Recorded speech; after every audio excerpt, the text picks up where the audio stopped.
What's good, boys? What's up, fellas? Shit, What do you do? we chilling, bro. Hey, I fucking I knocked on your Twitch, bro. You did? I didn't even see. I wasn't even paying attention. I caught it at the end when I think it said cancel. No, you canceled it, man. I didn't cancel it. Knock, man. Knock. Oh, I see the knock. You know what? I gotta open it up in I can't open it up in what is this I'm using? Edge. Damn, bro. You using Edge? Bro, that's that. Yeah, let me Woo, switch it over. That's scary, homie. Let me switch it over to Chrome. Motherfuckers gonna hack your shit, bro. So what y'all been up to, boys? How's everything going? Shit, I've been chilling, bro, working. You know what I mean? Same old. I've been highly anticipating this fucking podcast for like the last month, bro. So I'm excited, man. I'm excited, bro. We've supposed to been doing this for the longest, and it's just like the schedule for everybody. We just haven't got it to work yet, man. But nah, man, I just wanted to tap in with the boys because y'all do know we almost done with June, and y'all know what June is all about. Mental awareness. Shit, I was gonna say Juneteenth, but okay, there's that too, man. There's that. We're gonna touch up on that too. But men's mental awareness, bro, and I feel like we got such a tight crew, bro. Like we could talk about anything, and I feel like a lot, and especially being some old ass unks up in here. Hey, my shit still work, bro. I ain't that old, man. All right, yeah. my shit still wake up with me. All right. You would, right? That morning blood pressure is flowing, right? Yeah. No, but that ass though, I just feel like not a lot of people really even talk about shit like that. You never know what a nigga going through. Everybody just, we were taught to put on a front for everything, and I feel like nobody really talk about men's mental health, bro. What y'all think about that? I mean, that's real shit, bro. As far as like mental health, so if you especially when it comes to like social media, bro, I feel like dudes will put it out there, but you get some wicked women, bro, wicked females just saying like basically fuck our mental health, bro. But for the other 11 months out of the year, bro, it's mental health for women and shit. You know what I mean? My body, my rights, and all this extra shit, which is cool. But we get 1 month, bro. We get 1 month and we just get shit on. Yeah, women don't want men to be men no more, man. It's horrible out here. Right. Like we show one emotion. Oh, you zesty, you soft, you this, you that. Oh, I can't be vulnerable with you. But then you get into an argument a month later. You don't tell me anything. You're so closed off. You're so secretive. Like, no, I just told you something 6 months ago, and you threw it in my face when we got to an argument. So what do you want me to do? It's horrible, bro. It's horrible. Yeah, what's your take on it, Jay? I feel like society portray us as like us men to fucking be the leader, be the provider. Like you can't show emotions and shit. And I agree with Parker too. It's like, as soon as we choose to open up, women out there, like, they run with whatever you say, because as soon as something happened, they use that shit against you. And it's like, that shit is not even fair to us. With the quickness. Yeah, with the quickness, bro. And like, again, we get 1 month of this shit, and they get everything. Not bashing any women out there. I'm not bashing no women out there. It's all love. But I'm just saying that when it comes to us men, it's like we have to be the leader, the provider, and Superman. And then as soon as we become vulnerable to some aspect, they fucking just run with that shit against us. They use it against us, bash us to the ground, and then it's like, all right, there's never a win-win. It's like, what the fuck you want us to open up or not? They don't. No matter what they say, bro. No matter what they say, they don't, bro. Cause I forgot, bro. I've been hearing this saying go around, not just social media, but like I've heard it in real life, even from other men. Like, don't ever open up to your woman or to a woman, period. Because even though they ask for that and they say they want that, once you do, bro, they look at you, different, bro. They see the weakness, you know what I mean? Even though it's not weakness, but they see it and they take it like that because that's society, bro. Like that's how it's ran. Like as a boy growing up and you become a man, you were always told and taught, don't cry, suck it up, man up, and keep pushing. You know what I mean? And women hear the same shit. They hear other boys and men getting told the same shit, and then they see their fathers or grandfathers or uncles teaching that same lesson to the men around them, their brothers. Hey, man the fuck up, don't cry. You know what I mean? Keep pushing. So what do? They take the same mentality, even though they're not men, but they take that same mentality and push the same agenda, bro. So guys are getting it from both fucking ends, bro. Guys are just getting it from both ends. But I do want to say, man, sponsor me, Voodoo Ranger, because this is my therapy session right here, nigga. Right? This is my therapist right here, bro. I tell it all my dirty secrets. It tells me it's dirty secrets, bro. We good, bro. Right? We good over here. Hell Hashtag yeah. Voodoo Ranger. Hit my boy up. Right? Voodoo. You might have to hit all of us up. You know what I'm saying? On everything, bro. You might have to hit all of us up. So we gonna definitely, facts. We gonna get that going. Wait. Why on Brandon's screen my camera's not up for him?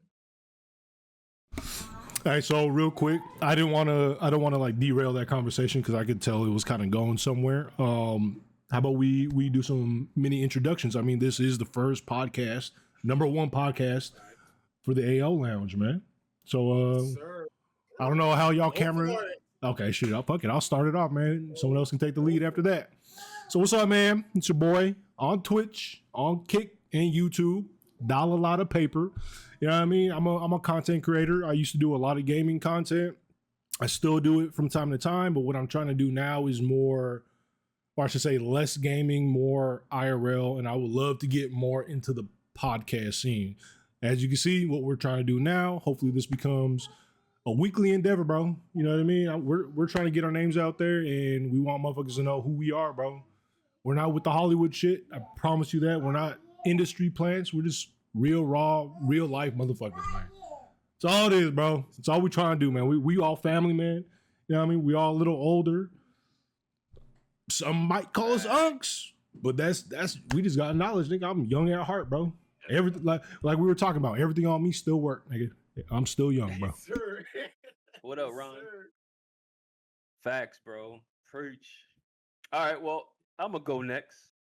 It's your boy Parker or MajorparkerSSJ on all platforms. It's the same thing. I tried to keep it simple, stupid. So, goddamn, man. I've been around for a while. Started a streaming thing on Twitch. Started on Mixer. Ninja got paid, took all their money. They shut down. Then I went to Twitch. Now I'm on Kick. Soon I'll be doing both. But, I'm just here trying to make it work. Got my boys with me. It's a handful of us, but we try to move forward, move up the corporate streaming ladder. Big gamer. I play virtually anything, except sports games. You'll never catch me playing that shit. Nobody catching you play that. At least not now, bro. Not now. I mean, if there's some money in it, I mean, maybe. But other than that, man, just trying to push me and my boys further. That motivation up. And Jay, man, it's your ball now, brother. Yes, sir. AYojstar, everybody's favorite Jamaican, Big Bumba Clot. So we've all been gaming since shit. I'm gonna make myself seem pretty old, but since I was 18, so we've been around doing this for a while, and a lot of people think that we the unks and shit like that, but again, we're just trying to switch over from the whole gaming, constant gaming, tapping into the whole podcast scheme.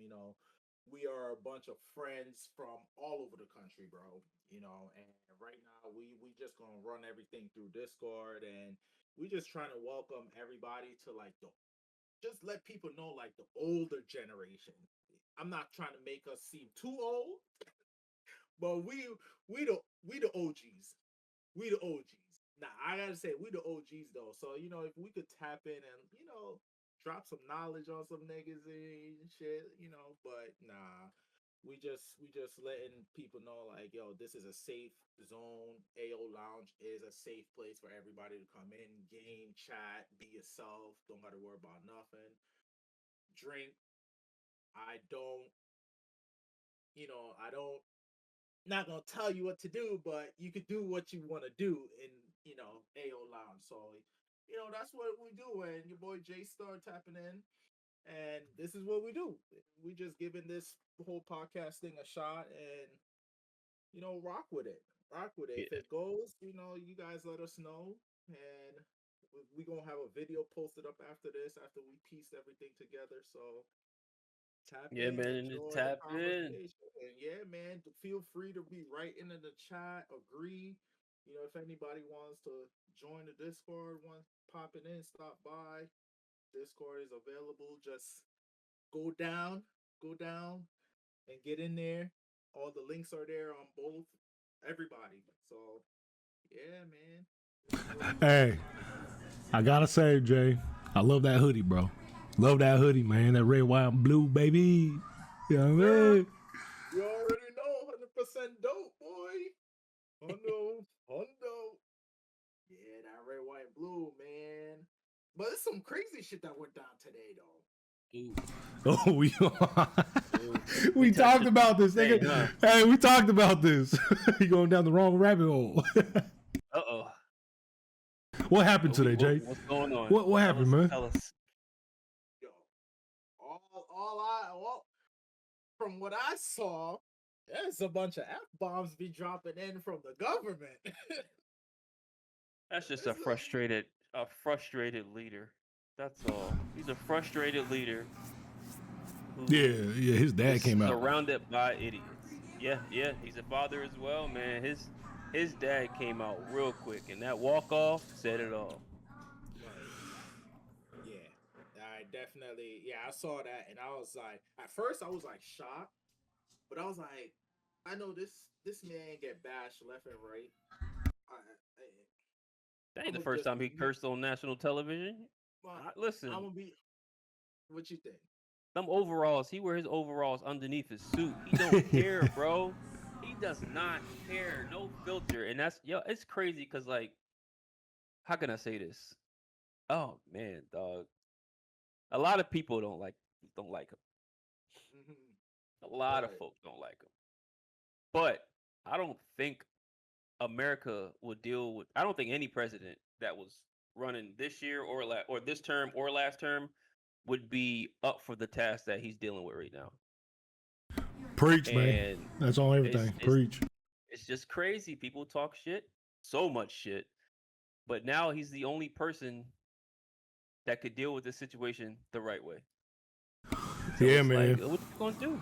Facts are facts. Yeah, I can honestly say I was not surprised at all, bro. When he dropped that shit, I felt like it was just another fucking news feed, bro. Like I was like, oh yeah, he dropped the F-bomb and everyone's tripping. I'm just like, what? So and that's right. Oh my god, he said the F word. What kind of leader is that? Bro, and it's crazy, bro. It's crazy because like people's mentality is so, but I feel like it's always been like that. That's just human nature. You know what I mean? Like, doesn't matter what somebody makes a decision on, regardless of what position they're in, nobody's gonna be happy. I always go with the 50-50 rule. You know what I mean? Like if I do this, someone's gonna be upset. The other people are gonna be happy about it. You know what I mean? Like it doesn't matter. You're damned if you do, damned if you don't type shit. And some of y'all know, or my viewers probably don't know, but y'all know I'm in the military. I dropped a TikTok today, basically supporting his decision for doing what he did in the Middle East. You know what I mean? And I got called names left and right, bro. But I also got a lot of love on that post, man. I got a lot more love than I got hate. I probably got like 2 hate comments, and I got, I don't know, like 15, hey, real shit. We're with you. We support that decision too, man. So it's that 50-50 rule, bro. It's always, no matter what we do in life, everything's going to be 50-50. But again, it's the mentality.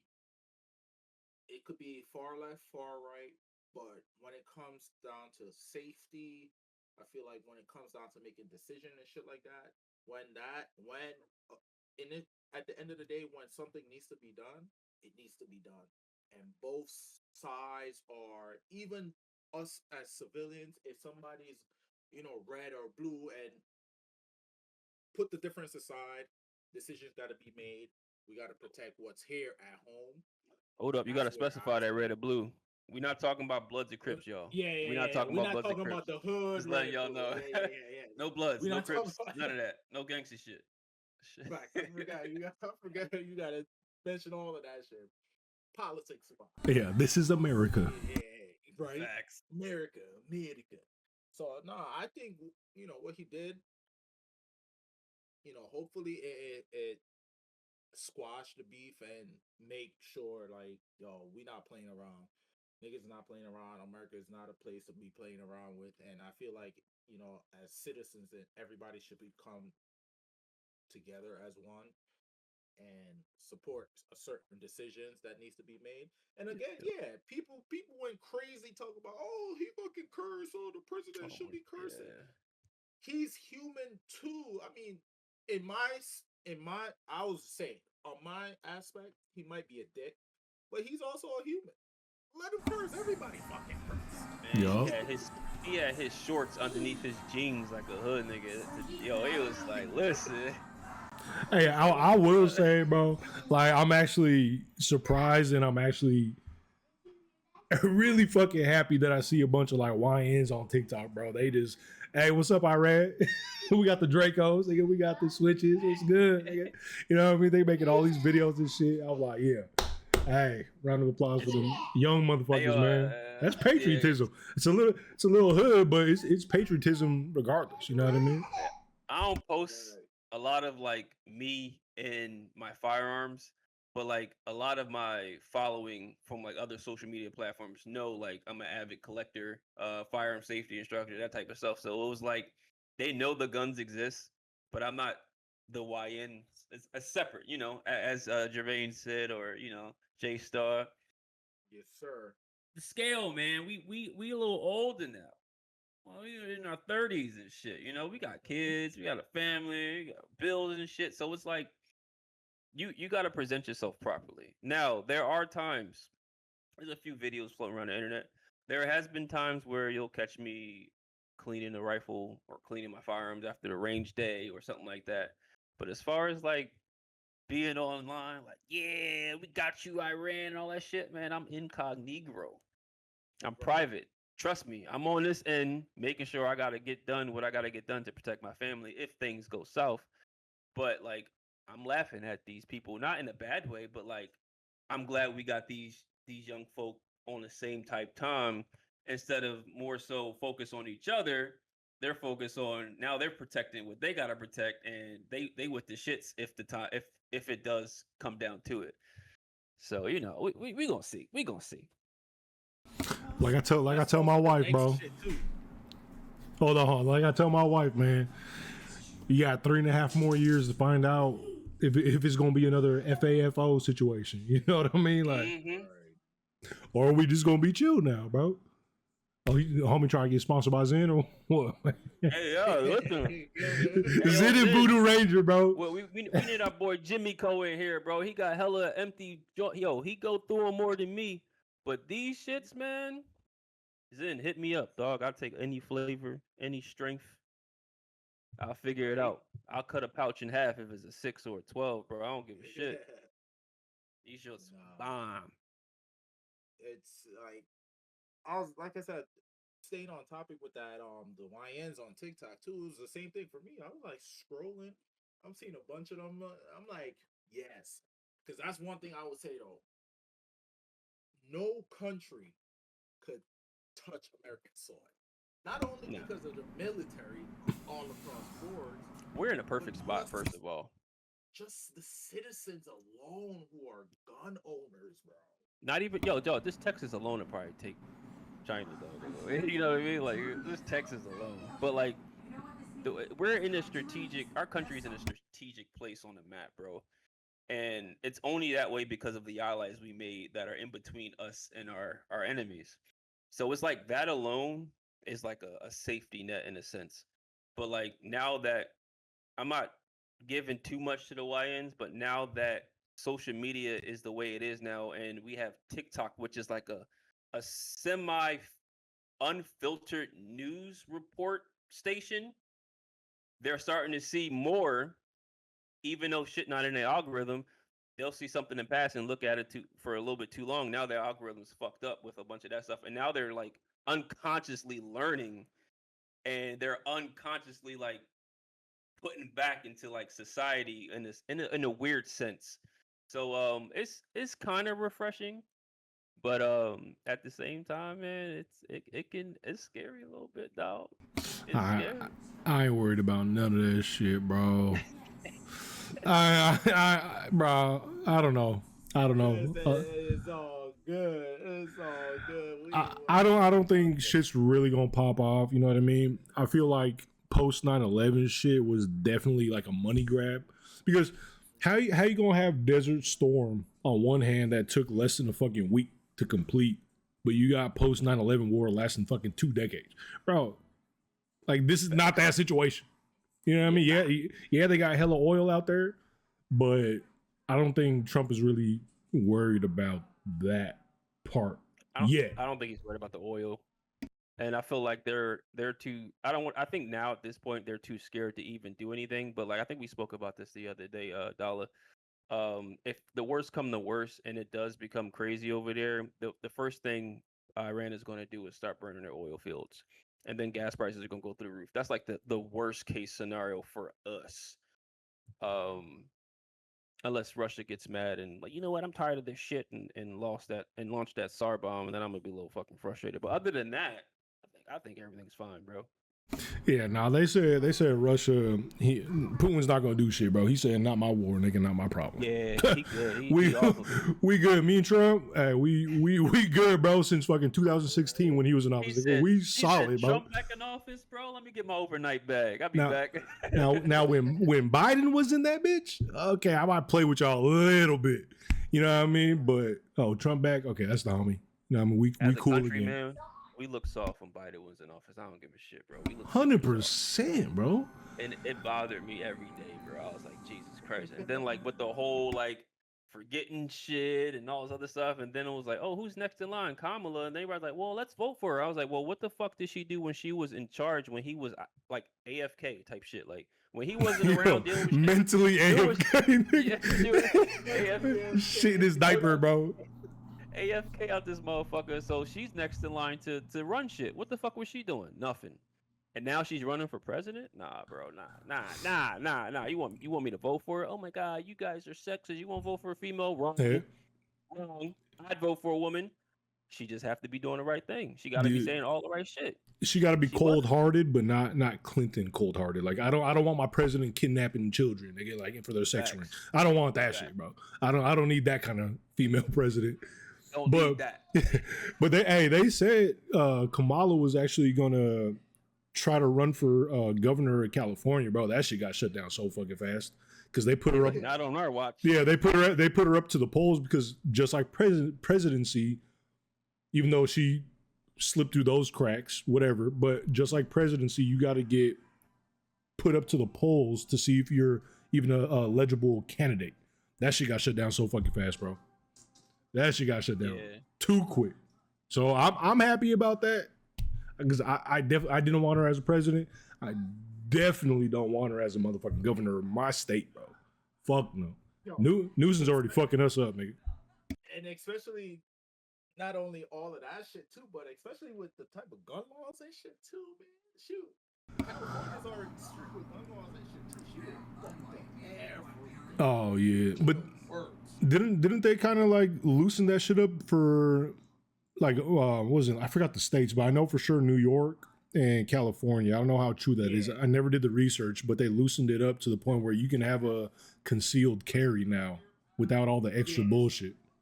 Right. Yeah. So New York that's and interesting. Yeah, New York and California got the same gun laws. New York, California. I think so. Yeah, you're right. New York, California, and Connecticut. Yep. That's the one I was thinking about. Yeah. Well, there is a new bill in play in the House of Representatives, and I think we were talking about that the other day too.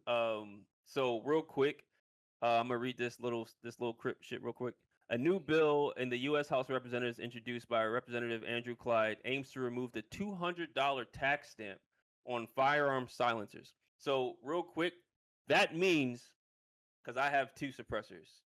For me, as a gun owner, it doesn't matter anything. Dude, I go in, I'm like, hey, I want to buy this suppressor. Okay, cool. You do the background check, all that stupid shit. On top of the price of the suppressor, depending on what you get, there is that $200 tax stamp. And then you have to wait 6 months to a year to receive said suppressor.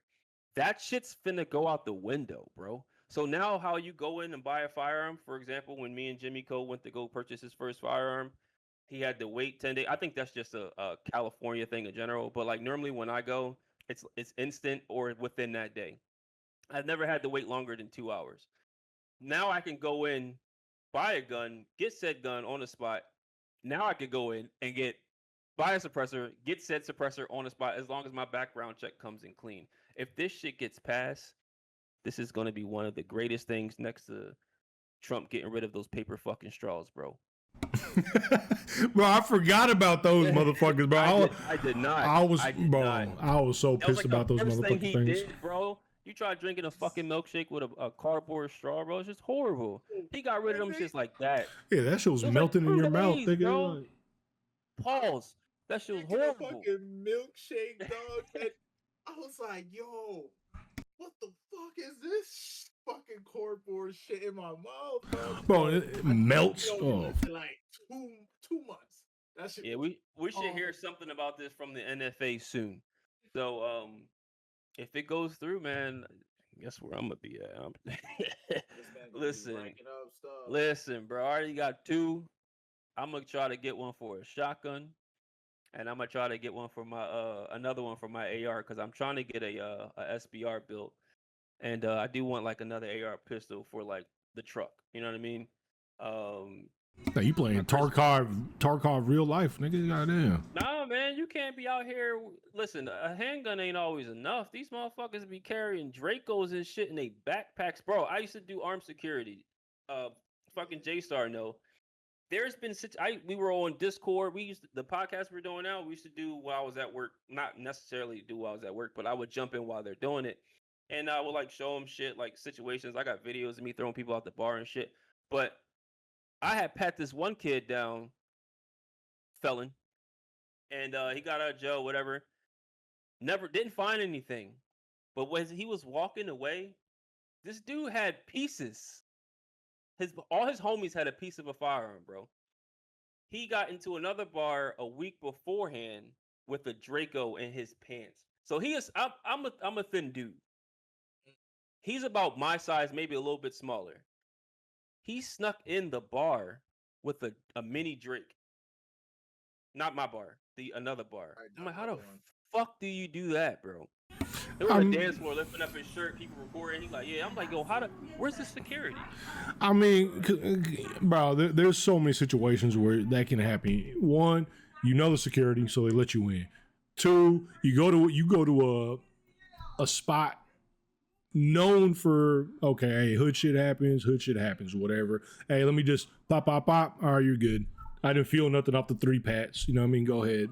Or, hey, bro, here's a 100. Here's a couple hundred. Don't say nothing. Let me in. There's so many people, bro.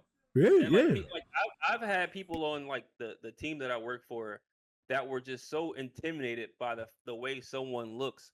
I'm like, bro, like you're doing yourself, them, and the people inside a service right now.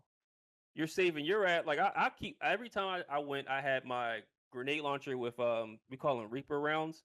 You shoot them up in the air, and about 6 feet from the ground, it's basically a crowd disperser. It just explodes. So I will carry that, and I will carry my AR and obviously my sidearm. So it was like my AR would be in a truck, the 6-pack would be in a truck, and I would have my SIG on me every night, bro. And I've only had to pull my AR out once. Never fired it, but I only had to pull it out once because we had a situation where somebody spun the block and tried to do some nut ass shit. But other than that, It's like, bro, like you doing yourself a disservice if you don't check these people because you can get shot. You're the first motherfucker that's probably going to get hit because you are a threat because you're the one protecting everybody here. So it's like, yo, I don't give a fuck. No homo, dog. Super pause on this. I don't care if you ain't got no drawers on and like my hand grazed your balls or something like that. I'm in there like a cavity search, bro. I'm worse than TSA because I gotta go home to my family. I'm dead ass. Like that's it. I'm hitting the soundboards on you right now, nigga. Listen, dog, I'm just saying. Hold on. I'm hitting them Jones too, but it's like, bro, I don't care. But like over time, like you gain if you in the area for a certain amount of time, you gain the respect, and you start making like small relationships with these people, so they don't disrespect you by sneaking shit in. That's no reason to give them a little leeway. Still search them the same way you search them the first time before you gained that respect. So as long as in that field, as long as you got that respect factor, bro, you're a lot safer than the next person. That's all. Oh, we just had a new join up in the Discord, and I think Two Man say he has some thoughts too. So I'll kind of want to welcome a visitor. What y'all think about welcoming a visitor, getting some extra thoughts going on, and what we talking about? What y'all think? Who is it? Two Mans. Yeah, I mean, hey, Hold on. We gotta. I ain't gonna make the call. I'm gonna get a drink real quick. I'll be right back. Yeah. Is he in a Discord? Yeah, he just joined Discord. He was watching the stream, and I gotta add him. he said he got a little thoughts and stuff. What's And his name? Two Man. Yeah, Two Man. Just $2 joined. sign man. Yes, yeah. I just So added him to the to permission, so he should be able to see the streaming station right now. Yeah, yep. And this is like what I like. People tapping into the stream. They That's feel just goated, bro. comfortable. It could be anything. It doesn't really have to be one topic. Anybody, if you feel like you just want to talk, Yep. just pull up. Just pull up. Join the Discord. Pull up. Join the Yeah, man, you got conversation. ideas? Just pop in here, cause oh Yeah. my god, when we used to do this shit heavy, bro. I'm also going to like separately. I'm going to post on my TikTok like little clips from other podcasts that we've done. But like we talk about virtually anything. We don't want to get too. We don't want to throw a lot of topics out there in one podcast because that takes away from others. But like one or two different topics, I don't want to say two to three different topics, as long as we have like some type of lengthy, decent conversation about them, I think that's solid. Anybody who want to join, feel free. The AO Lounge is Yeah. in all of our bios. Yes. And I think for Shit. tonight being like the first night, we getting stuff going and seeing the conversation and all that. I think tonight right now is just basically basic politics, nothing too crazy. Everybody's here has an opinion and we're going to respect that. And Facts. we're just having a conversation. So it's just basic politics. Doesn't matter which side you on. Again, basic, nothing personal. We're all here friends. We're all here to get to know each other. And we're just talking about that. We're just talking about, modern day news as Yeah. well. What's going on out there, what you believe, what you don't believe. I think also too, we kind of tapped into it earlier on in the stream as well, mental health with men. So those are like the main three things right now for tonight is just like talk about, let's have a good debate. Let's figure out differences on anybody, but we keep it casual. We just talking about guns. Us men, we love our guns. Yeah, dog. Yeah, I love them, but being from Cali, bro, like I can't do shit with it, bro. You know what I mean? Like that's why my shits are basic because it's New York too. yeah, Not bro. me. I can't. PA. Yeah, this motherfucker like a little militia in his Listen. fucking backyard, nigga. It's Listen, crazy. bro. First of all, I'm gonna say this. This is a judge-free zone. We will not bash you for anything you say. We just don't condone like superior racism. Yeah. You know what I mean? Don't be super racist. Don't be a dick. No hard R's, man. None of that nut ass shit. Like at the end of the day, we this is a job. You know what I mean? This is a professional space. You can joke, we can curse, we can do whatever we want. But just keep that racism shit at home. Um, but as far as like the firearm stuff, as far as the firearm stuff, man, I got a lot of shit, dog. I can like right now, like on my person, I can fully kit out 3 grown ass men to be comfortable in like a combat scenario. Just with the shit I got on my person right now. Like the other stuff that I got locked up, that's just more bullshit, bro. Like I got maybe 12 pistols, couple shotguns, couple ARs. Get some new ones, Listen, man. yo, man, Texas or PA. Dog, I don't got no limit on magazine capacity, bro. Like, I got a drum I've never used before, and I probably never will unless a zombie apocalypse happens, bro. Like, I'm not the fuck. I'm gonna use a 50-round drum. I got a 100-round AR drum. But like, when you become like a collector and you see these deals, because I only shop at like the conventions, because they're like mom and pop shops, and like the best days to go there are like the last day of the convention, because a lot of them want to take all that shit home, so you can get like $50 to $100 off. You might get a bundle deal or some shit like that. I buy used guns because I'm a tech dude too. I'll fix that shit. I buy new. I got fucking 2 guns that I don't like, but they were so goddamn cheap. I bought them any fucking way. So like, I got a fucking high point. Never gonna shoot it. Well, Never gonna carry it. what gun did you buy that you said that you didn't really like or care for? Let me guess, and you said it's a pistol, right? Yeah. Beretta. No. Oh damn. I love my M92, bro. Damn. I hate Berettas, bro. I love I it so hate much. them Well, that's the motherfuckers. military was. I think the Navy still carries the M92. Yeah, I hate that motherfucker, So bro. I love that shit so much. I got this shit Cerakoted in bronze. Why It's not? fucking Why gorgeous, not bro. gold plated, nigga? Be a cartel leader, bro. No, I ain't got that much money, dog. And it's a fucking Beretta. I don't know all that, but like, the gun, one of the pistols that I have that I don't like, that I thought I was going to like, was the CZ Scorpion Evo. Mm. It doesn't have a brace on it. That's probably why I don't like it. I think if I put a brace on it, like a little SBR, like the pistol brace for like they made it for the disabled, it wraps around your forearm, but nobody fucking uses that way. They shoulder it. It might be a little bit more fun to shoot, but I don't like it at all. And then the second one is my M249 Saw. I only got that because it was a stupid deal, but as a civilian, it has to be in semi-automatic. That shit ain't fun. So and I don't think there's a company called Geisley that I purchased a lot of my triggers from. They don't make it for the M249. So what the Geisley trigger does is allows you to adjust the pounds per trigger pull. So I can make it as light as I want, but like they don't make it for that gun. So if I had that on there and I make it to like the lightest adjustment, I can feather tap that bitch and basically just run through it like it's an actual automatic machine gun. What you think about the M&P 2.0, man? Is that the one that's on? No, that's the Canic that's on that billboard we were seeing when we were in Cali. I'm about to look at it. I don't think I know about that one yet. I think it's M&P 2.0. I think it's a Smith & Wesson, but I think it's discontinued, bro. Like this nigga, bro. Come on. What is happening, bro?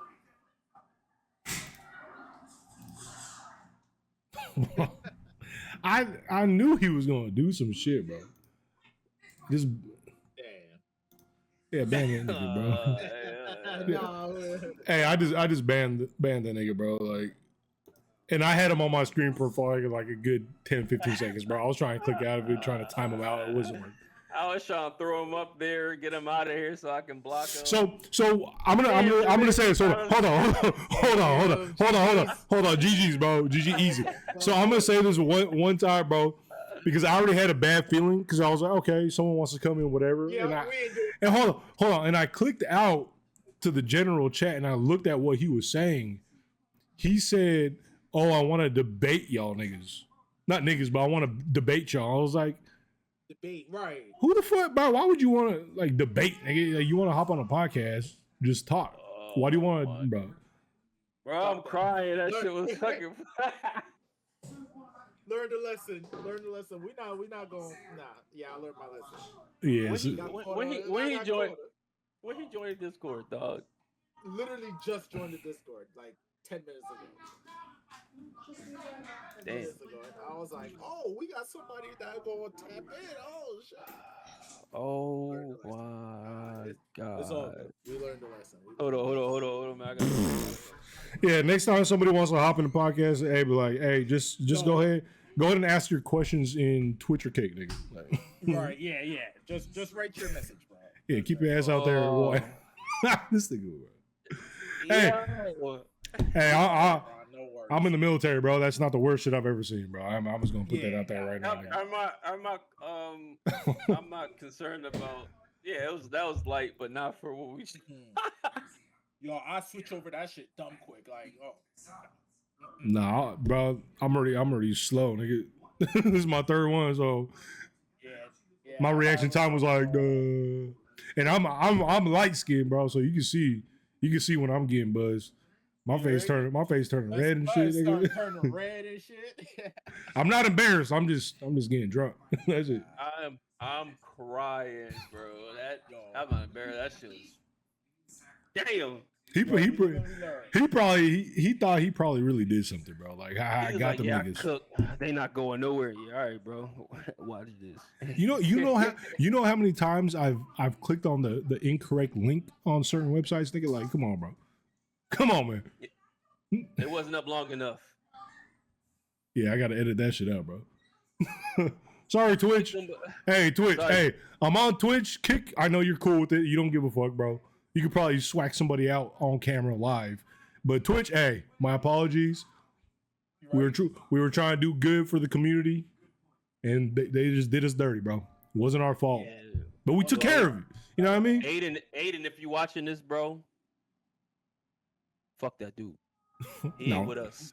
No, we editing that shit out, bro. Fuck that. He going with the quickness. You see how fast my mouse was scrolling, bro? He's gone. He's out of here. He was gone. We on it. Yeah, we ain't wasting no time. But damn. Shit. That nigga kind of threw us off. So with that being said, it kind of reminded me, bro. It kind of reminded me of something, man. What do y'all think about the whole India Love situation? How like she's big on streaming right now? Not like super big for her individual self, but as far as like, she an IRL streamer. I think so. Right. Where did she come from? What is she known for? What does she do prior to streaming? Right? Because apparently she's been around like the Kardashians, bro. You know what I mean? She's been around for a minute. I just never heard of her until DDG put her on the stream. So she was in the West Brooks in 2005 or since 2005. It's a TV show. India Love, Candy on a Block, 2018. I don't know what the fuck that is. And College Hill Celebrity Edition. I don't really know what makes her a celebrity other than probably dealing with celebrities. But me personally, as the man that I am today, she don't do it for me, bro. She looked like she smoked cigarettes. She looked like she smelled like cigarettes. I'm not a fake asset person, if you know what I mean. That shit don't move me neither. Yeah, I think she's like supremely overrated, bro. I don't think she's that excuse my language, that bitch. You know what I mean? So as I'm looking at all this shit right now, she's 29, February 3rd, 1996. She was in a movie, the one that got away. So anyway, I don't know. India been around. Just topping the game off, right? Yeah, we were young, and I think the game was the one who kind of put me on to her when he was fucking around with her and all that crazy shit in the fucking park. If you know, oh yeah. You know, that was before the fake ass. Yeah, that shit was like 9 years ago, bro. Yeah, that was a minute. He was going wild on her in the park and shit like that. Straight high school. Now we would say violate. Yeah, when he was doing all of that. So Nah, but I think India, even though behind, aside from all of the shit she got done, I think she was dope though. I've always Oh, been she was with me Soldier Boy as personally. well. Apparently, she was with Yes. Soldier Boy too. I didn't know none of that shit. That dirty ass. Yeah. That's another dirty motherfucker. Ooh. Yeah. So Oh she's been no. around, as David said. She's been around in the industry, but I So think she's she dope around now. money. She around money.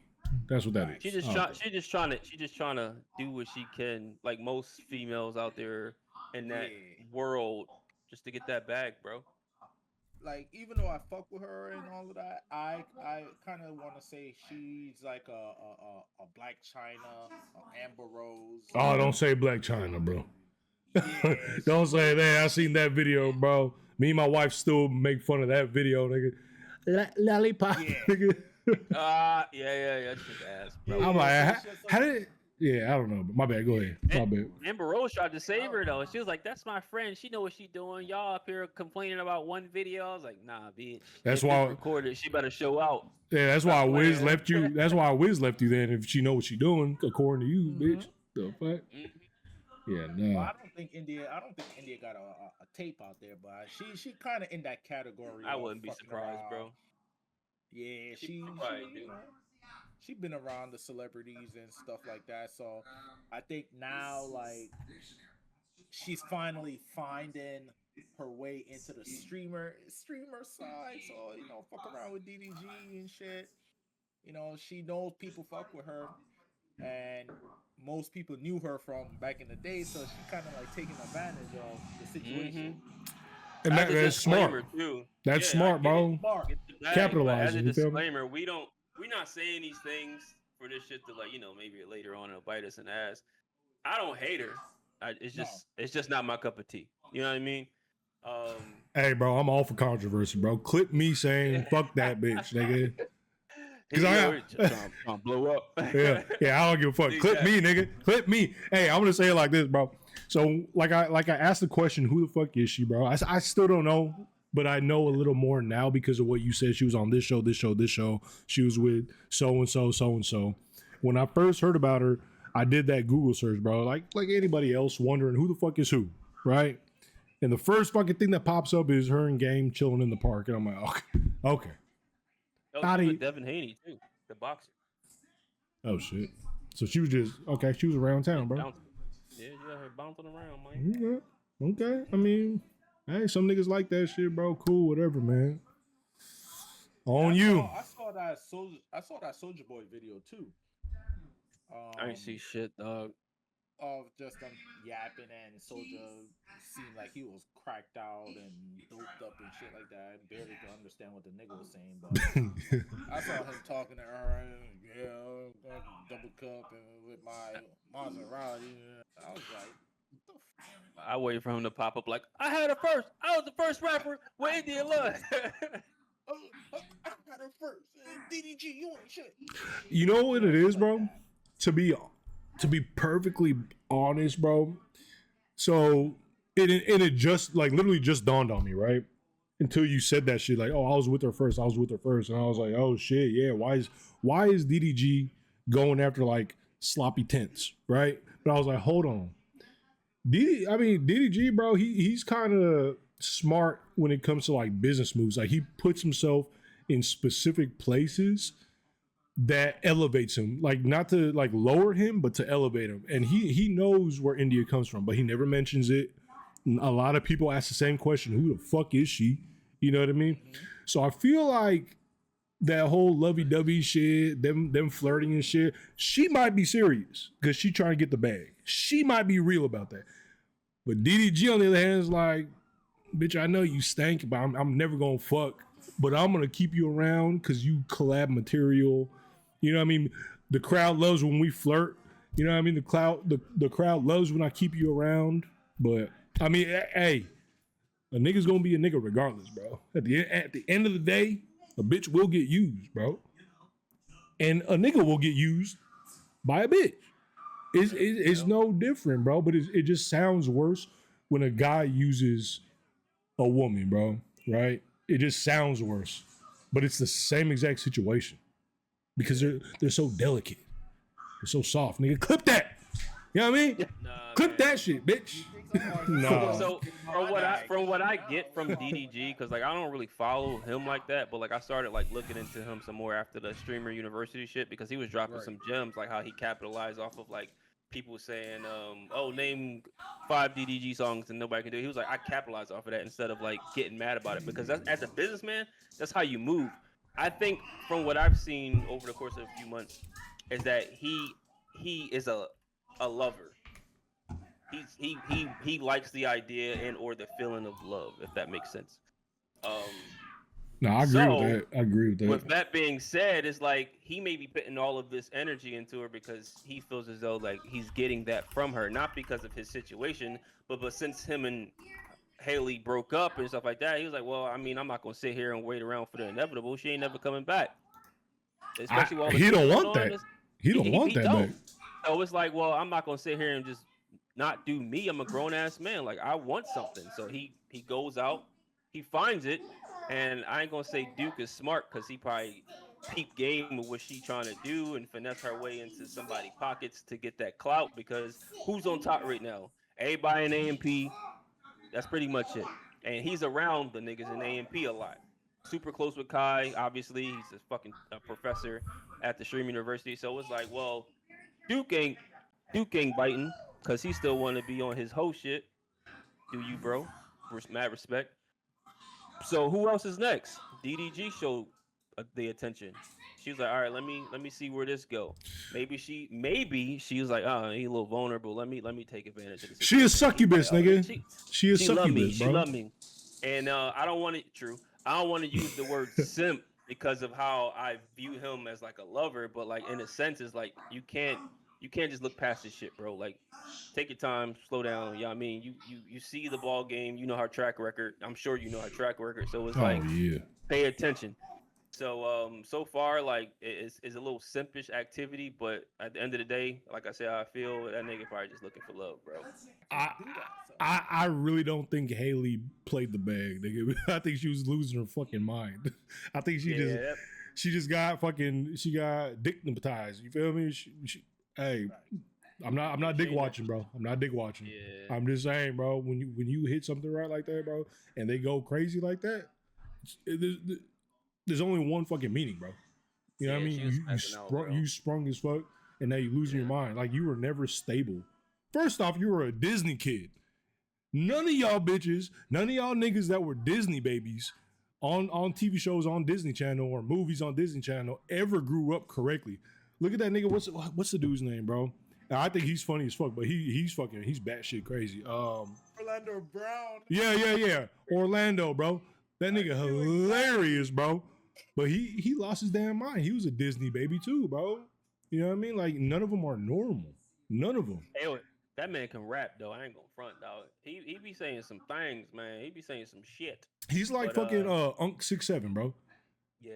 He's like Unk 6'7", where they both be saying some crazy shit. And you're like, oh, this nigga's he's losing his fucking mind, bro. But these niggas talking about some spiritual shit. These motherfuckers talking about the industry. These motherfuckers talking about everything that people that are just regular fucking people, bro. Sheeps. Like, we're not behind the scenes, so we don't know.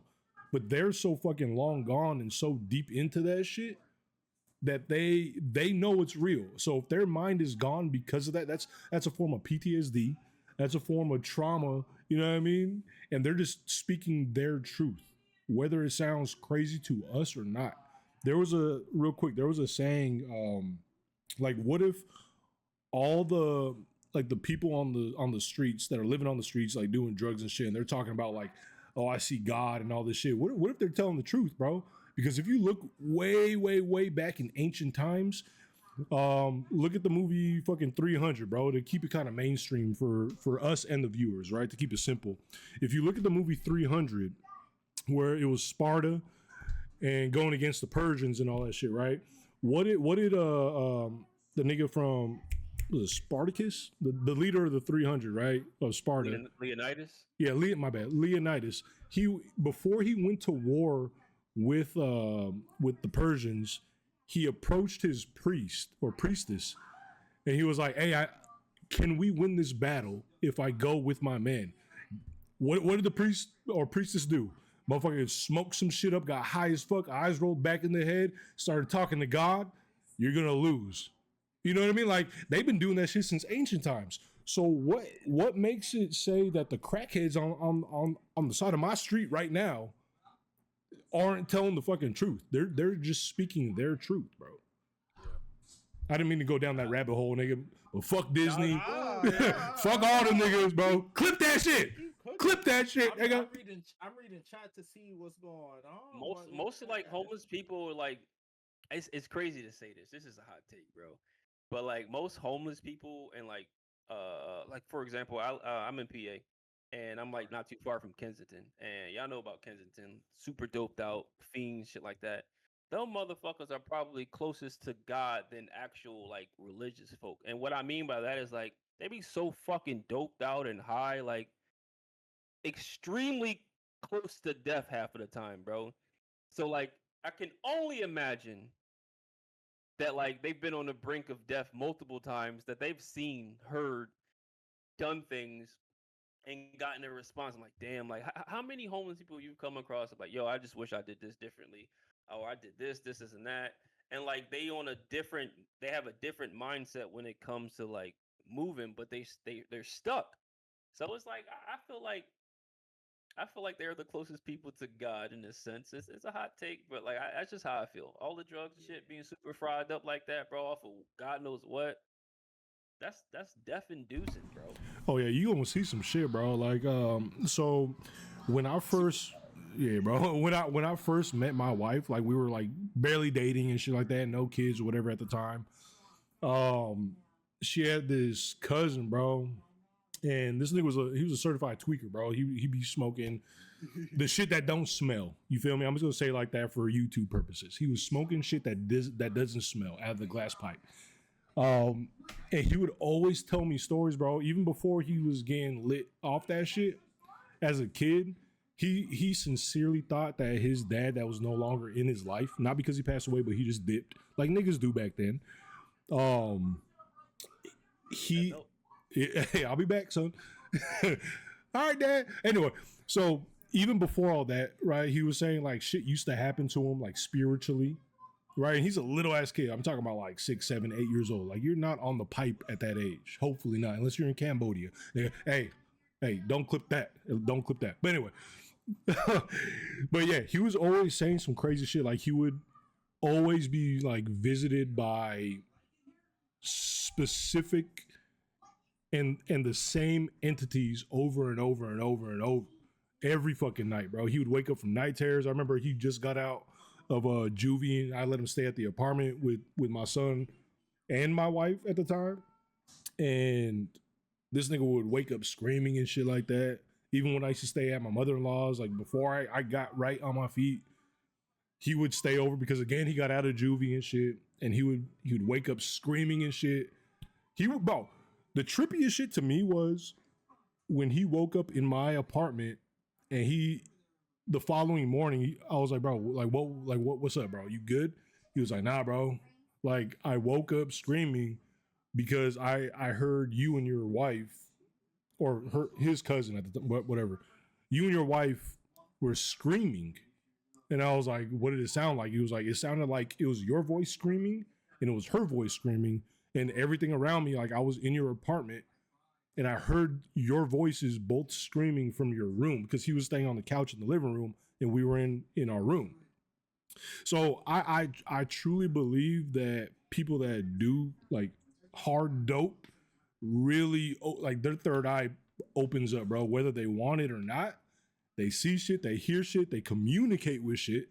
You know what I mean? Because even if they try to ignore it, bro, it's as long as they're on that shit, bro, they're going to see that shit every fucking night. And I got another story I do want to say during this podcast. As long as we stay on this topic, then I'll share that. But I don't want to take up the mic too much. I got a comment from Jay Faye. She says some people are more susceptible to the spiritual realm and turn to drug to get relief. Listen, that's true. Like a lot of even people who aren't doped out or homeless or on the street and shit like that, they who are in tune with that side, you know, the moon, the rising, and all of this, the whatever that shit is. I'm not big on that. No offense to anyone, but like, there's a lot of gateway drugs that like kind of open up that realm to people, and they believe that it opens that third eye in a sense. And I'm not opposed to that theory because I've seen some things and without drugs. So like I believe in the spiritual realm and demonic forces and all that crazy stuff. Um, because I've seen some shit, but I believe that drugs do open up that gateway to certain drugs, open up that gateway to make people more susceptible, excuse me, to these different realms that we have, so to speak. So, are you saying like certain drugs? How can I word this? Ah, fuck it. It'll come out however it comes out. Do you think taking a certain drug is like an onion? You peel the The onion layers and layer by shit. layer. Yeah. Yeah. Do you think somebody taking a certain drug just keeps peeling off that layer off that person? Like, do you think that drug shows who they really are? Um. Hmm. I think alcohol shows people who they really are. I don't think drugs do. I think, well, hold on. I think drugs show what your spiritual side is. Yeah. Okay. Alcohol is a man-made depressant, and I feel like that shows what your flesh form and your mind is thinking. But I feel like hard drugs, which I'll never do, bro. I don't care. I'll never test it out. I see too many motherfuckers around me doing that shit, and I'm like, hey, you want to talk to God? Tell him this for me. You feel me? Be my messenger. Relay my message. Yeah, yeah. Relay my message for me, bro. But yeah, I don't think it's truly who they are in the flesh form. But I feel like if you believe in like reincarnation, it might show you who you are in a spiritual sense, what you truly believe in, what's hidden down there. You know what I mean? Like shit that you forgot about from your childhood might come back up. You know what I mean? Like shit like that, bro. Jay also said different drugs allow you to tap into different frequencies, which is also true because you know they got like acid, they got LSD, like they got all of those fucking gateway drugs, and each one does something differently. Oh, don't forget shrooms. I guess those are like the top three. I So it's like like they those. got all these yeah, they got all these gateway drugs to allow people to tap into these different frequencies. And Jay, you were kind of onto something with the layer thing. Um, I guess like the more someone takes it or these drugs or whatever they specifically like per se, they start learning more. And people become like not addicted. They don't become addicted to the drug. Most of them they become addicted to the spiritual journey they receive throughout that high, if that makes sense. So Yeah, yeah, I agree with that. yeah, so Nah, it's that's cool. interesting. Like, yeah, cause I'm over here. I'm going through all of our chats too, so I see that as well. And I kind of agree with what she was saying too. Is definitely a follow up on what you're saying as well. You know, with the different drugs allowed to tap into different frequencies, but again, I feel like for that to tap into different frequencies of somebody, you have to be going through something to where that could bring that out. So let's say, Like a near death example, experience, bro. right? So let's say I'm just a young YN that never really been through something. I'm still a YN, but I never been through something, and I first take this drug, right? I first take a drug, pop shrooms or something. Ain't nothing really gonna happen other than just a normal trip. Oh, I'm seeing colors, whatever, whatever, whatever. But for somebody that seen some shit or been through some shit, I feel like then that frequency definitely gets connected to where the person starts expressing certain things, saying certain things, whatnot. But again, it's like which type of drugs bring that out. Everybody's so different. Yeah, I feel like the less man-made the drug is, the more shit you can tap into naturally, right? So like Like if you take enough mushrooms, you gonna see some shit 100%, bro.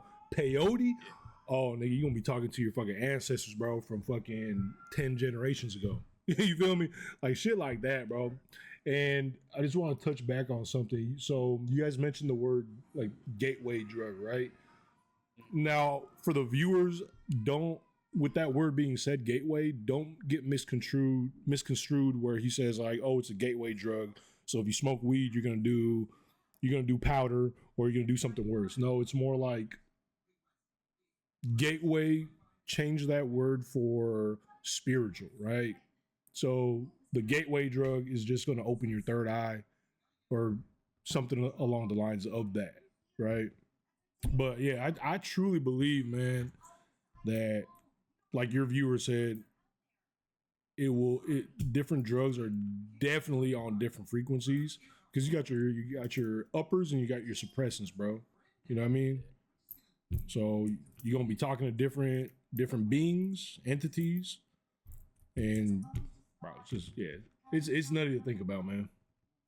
But let me know before y'all jump subject because I do want to share one story that I had. Yeah, you're good, brother. Oh, okay. So I mentioned earlier that my wife's cousin, he was like seeing shit and he was doing hard shit on the glass pipe and all that shit, in and out of juvie. Definitely had PTSD from the streets and all that shit. And I remember one time, bro, and I will never forget it. I say this story a lot. James probably, or Jimmy Cole probably knows this story because I've said it while he was around. I think.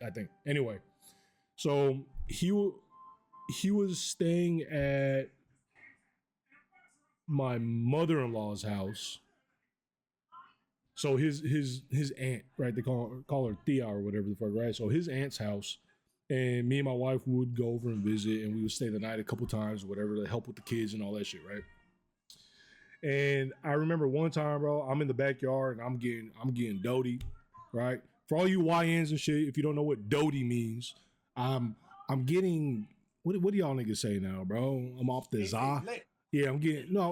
We say that shit too, bro. But I'm off the za, bro. All right, I'm strictly off the za, right? And the homie was on parole, so he couldn't do that shit. So, but he was drinking, right? So he was getting drunk, and I was getting doty. Anyway, so the first night, bro, I'm out my mind, and I'm lit, bro. I'm lit. So we were talking in the backyard, just me and him, because we had a good relationship back then, but not so much now. But anyway, so we're in the backyard. He's on his tip, I'm on my tip, and we started getting into the shit that he sees and hears and all that shit at night. And for some reason, bro, for some odd reason, I started like antagonizing whatever the fuck was like bugging him, right? Since a child, he's been seeing the same shit since a kid, right? So I started antagonizing. I was like, whatever's messing with you is a bitch. Ain't gonna do shit. Fuck that nigga. Fuck that bitch. Whatever. Blah blah blah blah. I'm just talking hella shit. And he was like, hey, bro, don't do that shit. I was like, ain't nothing gonna happen, bro. It's just pussy. La la la la la. But in reality, I was saying that shit because I was like, I want proof. If something's gonna happen, something's gonna happen. I just want to see, right? He was like, bro, don't do that shit. Something's going to happen to you tonight. I don't know if this nigga was talking to the shit or if it was around during that time, but he was like, bro, watch. You'll see tonight. I was like, nigga, what the fuck? All right, whatever. So I'm in my bed. My wife is sleeping next to me, and my son is in like this little kid bed next to our bed, right? It was a small apartment or a small house. And I remember, like, you know, when you wake up in the middle of the night, bro, you're like, oh shit, like, oh, what the fuck? You can't see shit. It's all blurry, right? And I remember, bro, middle of the night, dark as fuck. Nobody's in the living room because I don't hear no noise. It's pitch black. I just, boop, my eyes just pop wide open, nigga. I can see everything clearly. And I'm looking around like, damn, am I dreaming? And I see the room is set up exactly how it is, right? It's the room I'm in right now. I'm like, okay, that's weird as fuck. Whatever. I try to like I roll because I'm on my back. I roll to my right, so I'm basically gonna be like sleeping on my side. I literally feel something like grab my shoulder and pull me back down on my back, and I'm like, what the fuck? So now I'm tripping. I'm like, because I felt the pressure on my shoulder, and I forcefully got pulled back down. I was like, yo, what the fuck? So I'm like, okay. So like something's here, whatever the fuck, right? And I try to like call out to my wife that's right next to me, just like saying something. I try to talk. I don't know if I was trying to call out to her or if I was trying to say like, yo, what the fuck was that? Or just like vocally trip out, but I couldn't say nothing. I couldn't say nothing, bro. I was like, Now, mind you, disclaimer, I've never had sleep paralysis prior to this night, and I've never had sleep paralysis after this event. So let me continue the story. That's my disclaimer. So I couldn't say shit, blah, blah, blah, blah, blah. Again, me and my wife, we didn't have a lot of money back then, so we're sleeping on like a full-size bed. So my wife is basically touching, like she's sleeping and we're touching each other because the bed is like that big, right? I couldn't move, I couldn't talk, but I can obviously like move like this, right? I can kind of jerk my body. So I'm elbowing my wife, not hard, but I'm nudging her to wake up. As soon as she wakes up, bro, boom, I just take a deep ass breath and I'm like, yo, what the fuck? I say that shit out loud, right? I'm like, yo, what the fuck? And my wife was like, are you good? Like, what the fuck wrong with you? I was like, nah, I was like, don't worry about it. Cause I don't want to like say nothing about that shit to her, right? I was like, don't worry about it. She's like, okay, whatever. She goes back to sleep. I grab my phone and I look at the time, but that shit was like 3:32 in the morning. So I'm like, okay. Cause I used to like be into that spiritual shit back then, whatever. The following day, early as fuck, bro, crack of dawn, I went up to my girl's cousin. I was like, yo, what the fuck was that, bro? I told him, he just started busting up laughing. He was like, I told you, nigga. I told you that she was going to get your ass that night. I was like, all right, okay. Came back and told him, like, I got it for you, bro. I was like, all right. I was like, okay, one time, okay, I get it. That shit's still a bitch, though, because it didn't do nothing but fucking, like, make me not talk. You know what I mean? He was like, okay, nigga. You know what I mean? That following night, I was sober this time, bro. So I know it wasn't the fucking the doty doing that shit to me. The first night, okay, it might have been, but the second night wasn't because I was sober. Anyway, second night, same situation. I talked shit earlier. Her cousin said, "Don't do that shit," whatever. And my apologies for the long story, but it's speeding up. So because I got a story to follow up behind this too. So all right. keep going.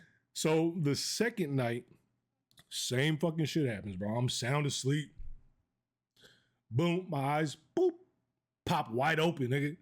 Just wide open. I'm like, God damn, bro. Like, like again, nigga. Now I'm just laughing to myself. I'm like, nigga, again, bro? All right. So I was like, well, let me test that theory. Because what it did last time, let me see if it does it again. So I roll over to my side. Boom. I feel the same pressure. Bow, throws me down again. I try to say something. I couldn't talk. I'm scratching, no voice. Fuck. Okay. Nudge my wife. She wakes up. You good? Yeah, I'm good. Don't worry about it. Okay, whatever. I told her cousin about the same shit. Boom. The third night, I didn't say shit. I didn't provoke nobody. I didn't say nothing. I ignored it. Boom. Okay. Third night happens. I'm laying the fuck down. But before I go to sleep, bro, this is the trippy part. Before I go to sleep, I put my phone on the charger. I open up the voice recorder and I hit record, right? So I'm marking the time. I'm like, okay, so I woke up twice in a row at like 3:30, 3:32 every morning.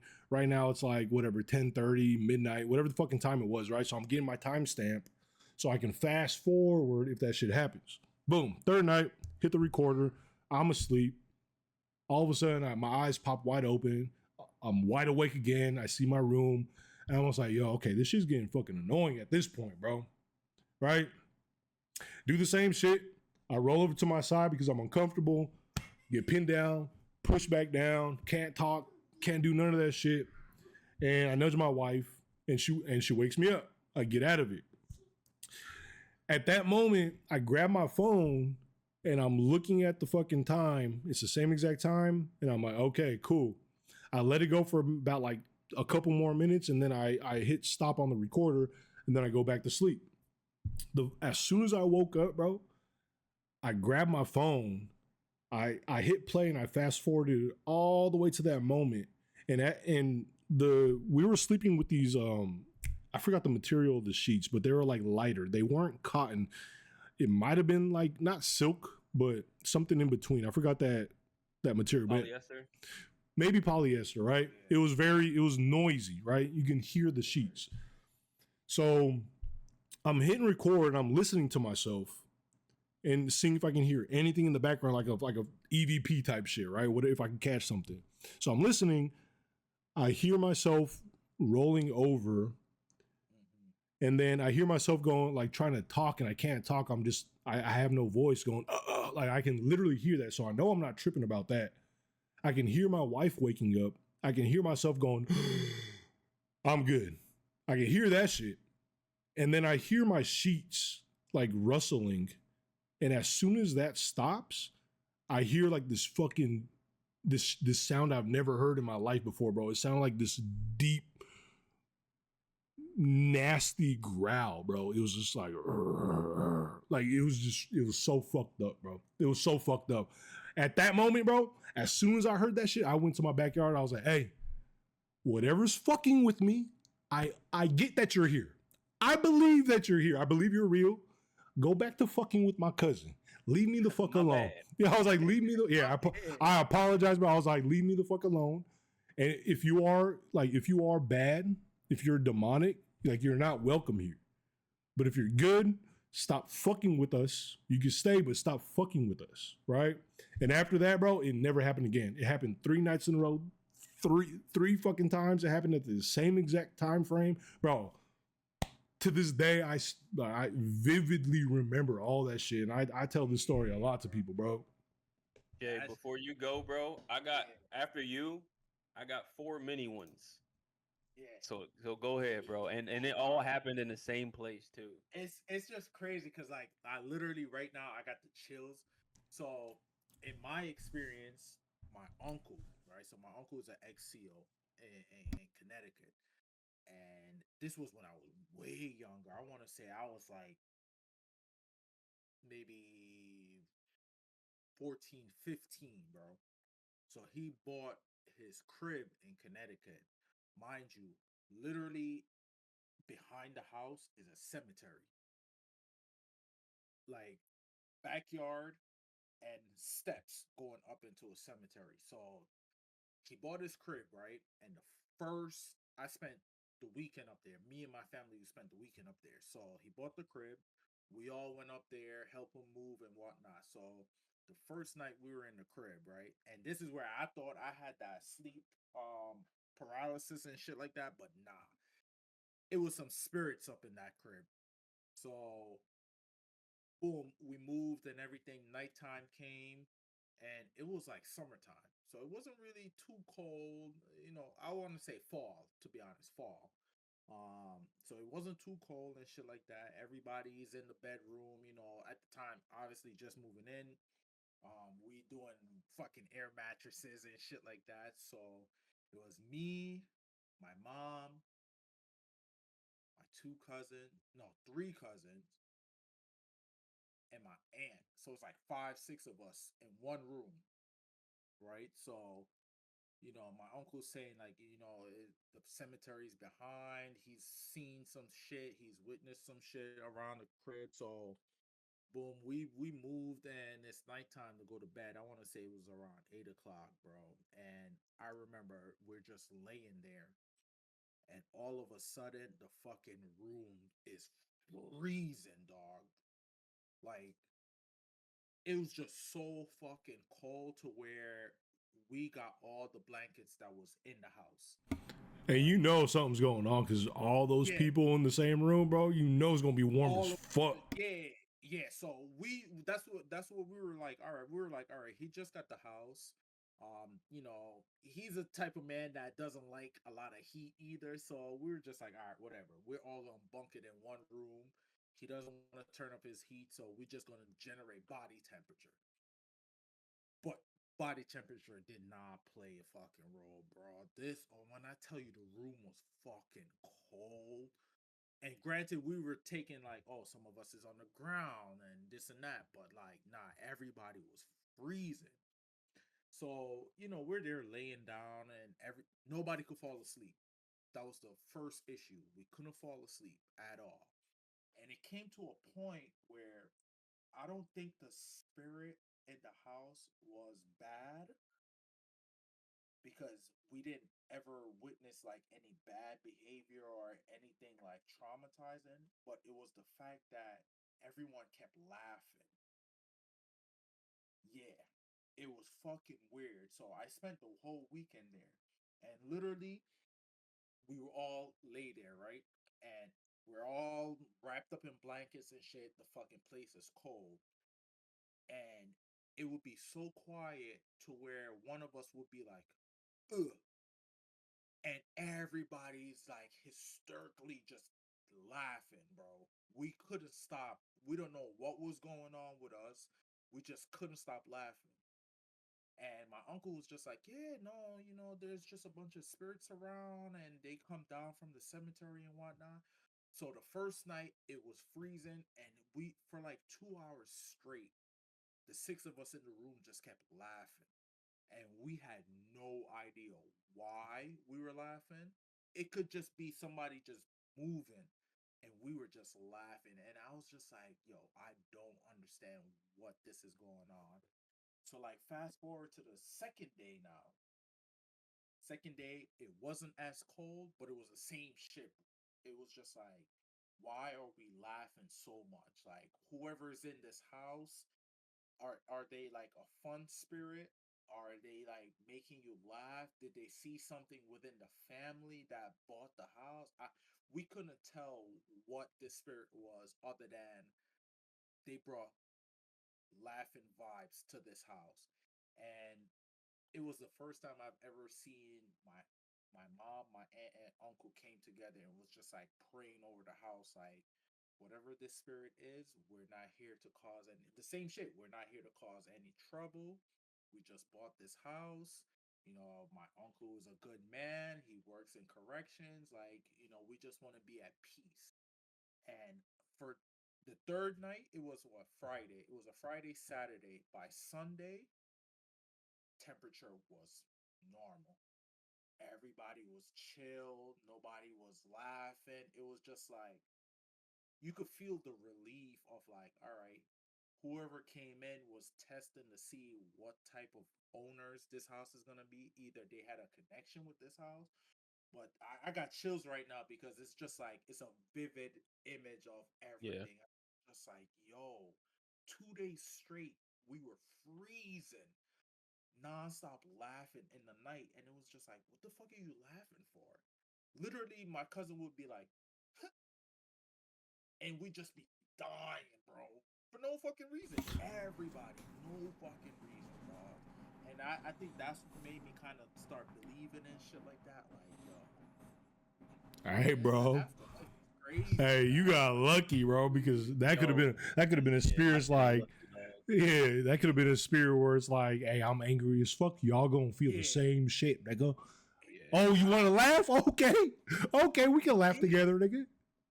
For some reason, that spirit was just in there, and it was just like, no, y'all gonna be freezing, Well, I'm but tickling toes.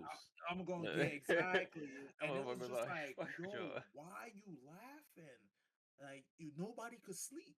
But as soon as somebody moved or said like something, everybody's just dying laughing. And it was like, yo, this spirit either trying to see if we good people or they just gonna fucking laugh gas us or whatever the case may be. But for 2 fucking days, and then that Sunday, it was just like chill, bro. Like you could feel the weight lifted out of the house. Like we all woke up and we are like, y'all good? Everybody good? Like shit was good. And then like the house was just the temperature was just on.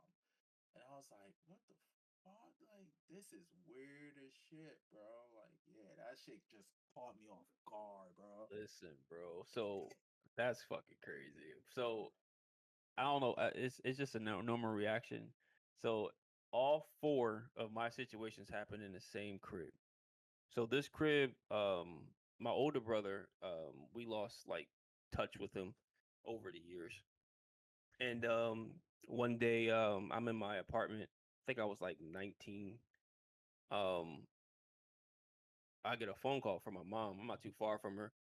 And she's like, "Yo, your brother's here." So I go over there, embrace him. "Oh, how you been? How's life and shit like that?" They give me the rundown. He's like, "Dude looks fucking mental, bro. Like he was in an insane asylum. Hair all over his fucking head." I go in there, he's playing Gears of War, chopping up bodies. I'm like, "Yo, he not really talking much. Like, what's going on?" So my mom had pulled me aside, like, "Yeah, his mom died."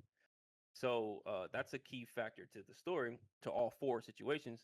So he had a house that he want no parts of, that his mom he was raised in, and it was his mom's house.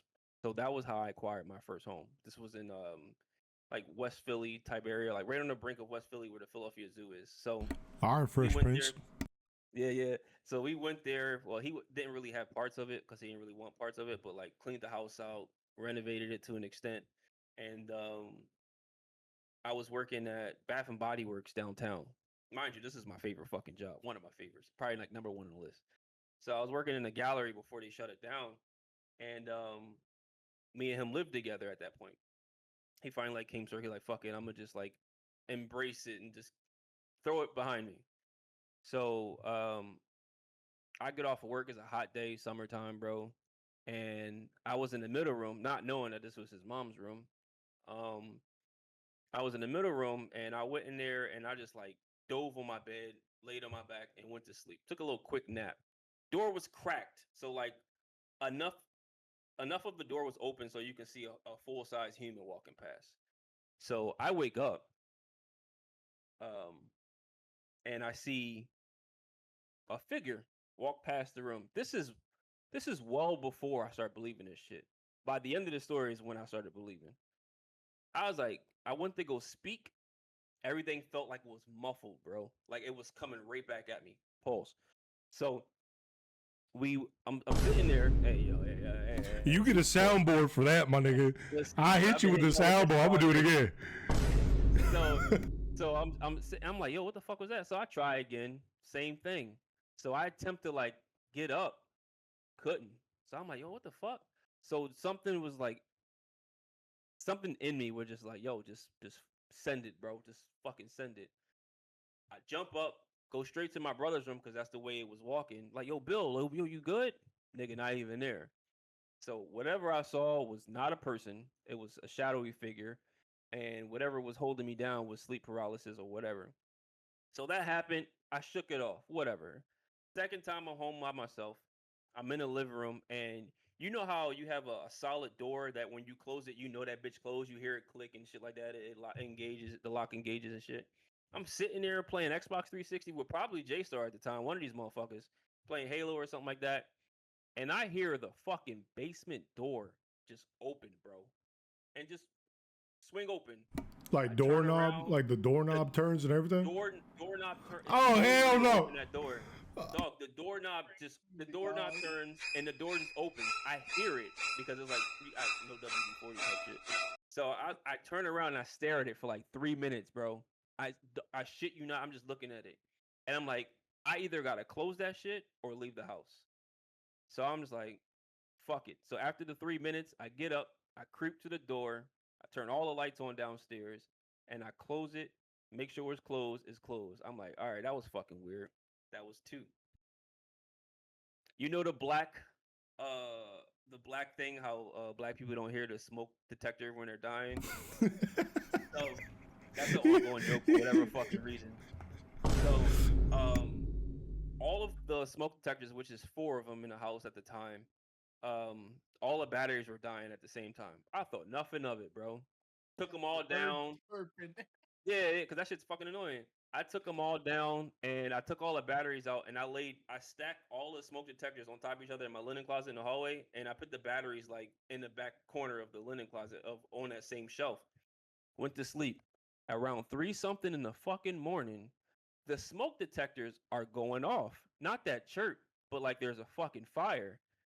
Me being asleep and just waking up, I'm not in my right mindset. So the first thing I'm like, it was a fucking fire. I'm running through the house, like, what the fuck? I'm looking like, wait, I don't have no smoke detectors up. I go in the hallway closet. All the smoke detectors are the way I left them, but every 9-volt battery is resting on the terminal of the connections on each one. That fucking tripped me out. And then the last thing that really sent it to me, like, all right, I need to start looking into this shit.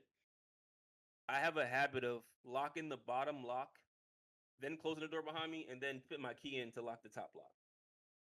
So I was on my way to work, opened the door, locked the bottom lock, walked out. I closed the door, went to go insert my key for the deadbolt. That motherfucker slammed by itself, bro. It fucking turned by itself.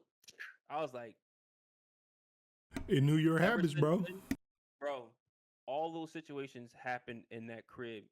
And the only thing I can think of was his fucking mom. And I'm just like, well, that's fucking creepy. That's weird. And ever since then, bro, I've been a fucking firm believer of that other side. I believe that over anything written in that fucking Bible, bro. I feel like that's how it goes for a lot of people, bro. Like once you have that occurrence happen to you directly, like I don't believe it till I see it. You know what I mean? That's human nature. You know what I mean? Motherfuckers were asking Jesus Christ, like, let me see the holes in your fucking hand after he resurrected. So that's just human nature, right? So I feel like unless you have an experience like that, you're not ever gonna believe. You might believe it to a certain extent, but you're like, I'm on the fence. But if you've been pinned down, or if you see shit and your doors are getting locked, or the homie's fucking freezing cold with 6 people in the fucking room, you're gonna believe some shit like, hey, there is an afterlife, but I just don't know exactly what that afterlife pertains to. Like, what is it? You know what I mean? Are they in a fucking waiting room just fucking with us until they get bro. resurrected, nigga? Like what? Like That's what how is I it? feel. It's like, damn, like, is there really like life after death other than purgatory? Like, where else? Where else to go? Because there's been so much more of this presence of spirits or demonic presence and stuff like that documented over like shit that's written in the Bible. You know what I mean? Like people Yeah, are like, oh, bro. we found the relic of Jesus Christ crucifix that he was put on, and I'm like, I don't know about that. You sure? It's easy to go get some splinters and shit out the woods and shit, but like, so it's Hey, bro. Africa can make motherfucking zombies out there, bro. I don't know what you talking about. Jesus could have been a yeah. fucking zombie off medication, nigga. Like I'm not. They're like, oh, they found proof that Moses parted the sea. I'm like, yo, get the fuck out of here. How is there proof? Oh, we found That's wild. chariots. Yeah, We bro. found chariots and shit under in the same. Oh, I'm like, shut the fuck up, yo. Do you not know how the Earth changes over the course of years? It probably was never water there at one point. It probably was a giant war that was there in Chariot, or like a channel where like a valley where people can cross. Now it's fucking flooded. Like, shut the fuck up. I'm so sick of these motherfuckers. But I this feel shit like like the that. afterlife shit that we Hey, oh, I'm sorry. I'm sorry to we pull up on can't y'all get real quick, man. fucked. You know what I Oh, mean? she can't fuck Mickey Or with D's, that. nigga. Oreo milkshake, nigga. Y'all want to sip? Y'all Necromancy want is to sip, nigga? fucking Nah, you fuck. can't have none, nigga. I See, should see, mail this you a is where paper I was straw, just nigga. about. This is what I was just about to tap into, because Brandon, I'm reading your chat too, and I'm Mhm. like, I feel like the afterlife, when someone go through some shit like that, it's a test to see what you're going to be like when it's your time for the afterlife. Wait, are you talking about necromancy, or are you talking about the rebirth, like what Buddhists believe in? 'Cause that's a big difference, bro. I don't want to be necrofied. I don't want to come back as a fucking brain dead and shit, nigga. I don't want that. No. All right, let me rephrase that. I feel like for every experience that we've been through with shit like that, it's a test to see what we could handle and what we're going to be like in the afterlife. So I feel like, for you, Dollars, your test was, all right, I'm a fuck with you, but in your afterlife, you're gonna be that strong person that you are now, and you're gonna carry that over with you in the afterlife. You know, even though you at the end of everything, it's like, all right, don't fuck with me, I'm done. Boom, bring that shit back over there, blah blah blah. I feel like it was a test to see how you can handle shit in your present life and what you will bring to the afterlife. If you kind of feel what I'm saying. I mean, I can't say I agree because I don't know, but I understand what you're saying. We don't know, right? Yeah, But we don't know. I pray if reincarnation is real, I don't come Right. back like a weak motherfucker, bro. I hope I do come back strong or fairly Facts. strong. You know what I mean? Like, I don't want to come back like, Yeah. oh my god, like Shaggy from Scooby Doo and shit, shaking in my boots 24/7. Exactly. And that's what I'm saying. That's like for me, yeah, this person or multiple people, they were just like giggle, giggle, giggle, giggle, laugh, all of this. Maybe for me in my afterlife, You're gonna be a clown. yeah, to be Yeah, no, I'm joking. I'm sorry, nigga. I'm sorry. red nose, and fucking have to be a clown and make people happy. I don't know, but I feel like it was just a test to see, like, how the fuck you gonna handle this shit, nigga? Brandon, it's the same thing for you. Yeah, You dog. might lock So yourself I don't. out the house. I'm a big motherfucking believer in like not antagonizing shit, bro. Like for example, like if a fucking plate just flew across the room right now, I'll let y'all niggas know, but I'm not gonna. That's it. I ain't gonna get up and be like, oh, I'm gonna put it back. No, bitch. Like maybe it wanted there. All right, bro. Have at it. I'll get it later. Like I ain't got. Listen, I don't want to deal with that shit no more, bro. So like ever since those situations, I've never had it happen to me again, and I'm grateful. Like I'm grateful, man. But like I've witnessed and heard a lot of fucking stories, bro. Like there's a lot of people into like witchcraft and tarot readings and oh, I'm gonna put a hex on you or this and that. Like I don't know, bro. Like if I ever had a hex on me, bro, it'd be some dumbass shit like some hating ass bitch fucking shrimp up my dick or something like that. It'd be some dumbass shit. So as soon as that happens, I know it's real. Yeah, bro. That's the only thing That's a the only thing, soundboard bro. spam, 100%, bro. Listen. That's a soundboard spam, nigga. I'm Listen, sorry. that is the only thing that happened. Oh, you out here fucking bitches, I got you. Oh, you'll never fuck another bitch again. Yeah, whatever. I don't hear that nonsense. But like that's the only time I believe in some type of witchcraft or all that weird shit. It's a thing though. Tarot, like the whole horoscope thing, bro. That shit gets scary sometimes because they be accurate majority of the time, like more than they should be.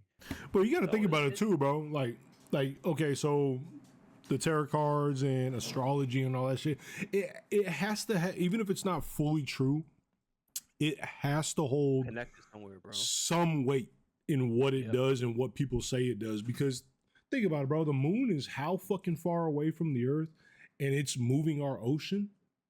If it's any closer, it's creating fucking waves. If it's any further, it's gonna fucking just fuck the entire earth. Yep. Right, there has to be some form of truth to astrology and what the tarot card readings say. I've had tarot card readings where I don't know because it was my my wife's homegirl that did it to me, and I would every time she said something, I would look at my wife like, did you tell her this shit? Yeah. Like, how the fuck did she know this shit, bro? Like, I didn't even tell you this. So I don't know, man. Yeah, Jay said they say the 12 apostles in the Bible are the 12 zodiac signs, which is something I never thought like, about that. Yeah, so like when you like dig deeper into like not just astrology, but like the Egyptians, the Mayans, the Anunnaki, and all that shit. Because like I'm real big on like history, but I try to like keep the not biblical, but I try to keep I guess the biblical senses out of it. But a lot of that shit, these motherfuckers were astrologers, bro. Like all of them, it's in some shape or form, and well more superior at it than we are today. So it was like they knew about shit that we just finding the fuck out, that we are learning from them. They're like, oh shit, that's that's right. Actually, like it's creepy in a sense because I feel like we don't give our past. I don't want to say our past selves, but our past people the acknowledgement that they need, bro. They were way more smart. People like, oh, how was the pyramids made? Like they were far more advanced, far more intelligent than we are today. Oh, that's factual, bro. That's factual, insanity, bro. And like I was looking at a video the other day. I normally watch YouTube before I go to bed, but there's always some type of like knowledge based shit or whatever, or at least I try to. And I'm looking at how like they found like another secret chamber in one of the pyramids, and I'm like, well, hold on. In my head, it's like, well, now that I'm seeing like all these diagrams and how all these tunnels are made, or how like intricate these fucking inside of these pyramids are, I'm like, well, were these caverns or these rooms made first, and then the pyramids was built around them, or were the pyramids built and then they just dug shit out and made all these intricate pathways and shit? Like, it's mind boggling to me, bro. Because either way, it doesn't make fucking sense. I would say that it would. I mean, in the sensible opinion, right? I would say that it definitely started from the ground up, right? So they're Yeah. digging shit out, or maybe they didn't have to dig shit out. It was just boom. We're gonna build right here. We're gonna make the foundation. Then we're gonna make the tombs, and we're gonna make the rooms and the tunnels and the passages, and then we're gonna build a building around the infrastructure, like how all buildings are made, bro. Like if you look way back, speaking on that shit, like ancient times, ancient Egypt, bro, they had electricity, bro. They had hieroglyphs of fucking light bulbs. They had hieroglyphs of communication devices. Astronauts.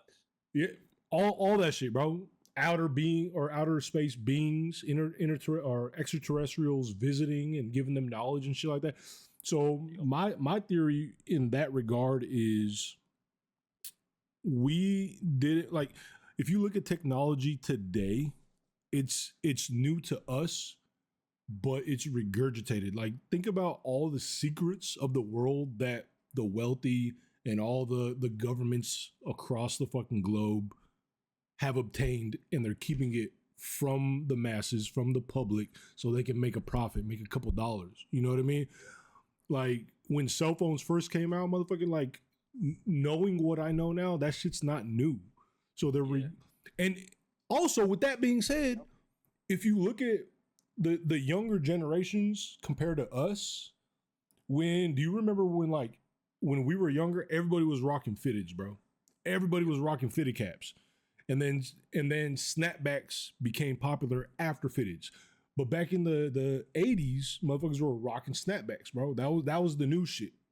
But then in the mid 2000s, snapbacks became popular in the young generation that at that time where they could think for themselves and they were conscious and they could dress for themselves. They thought it was the dopest shit ever.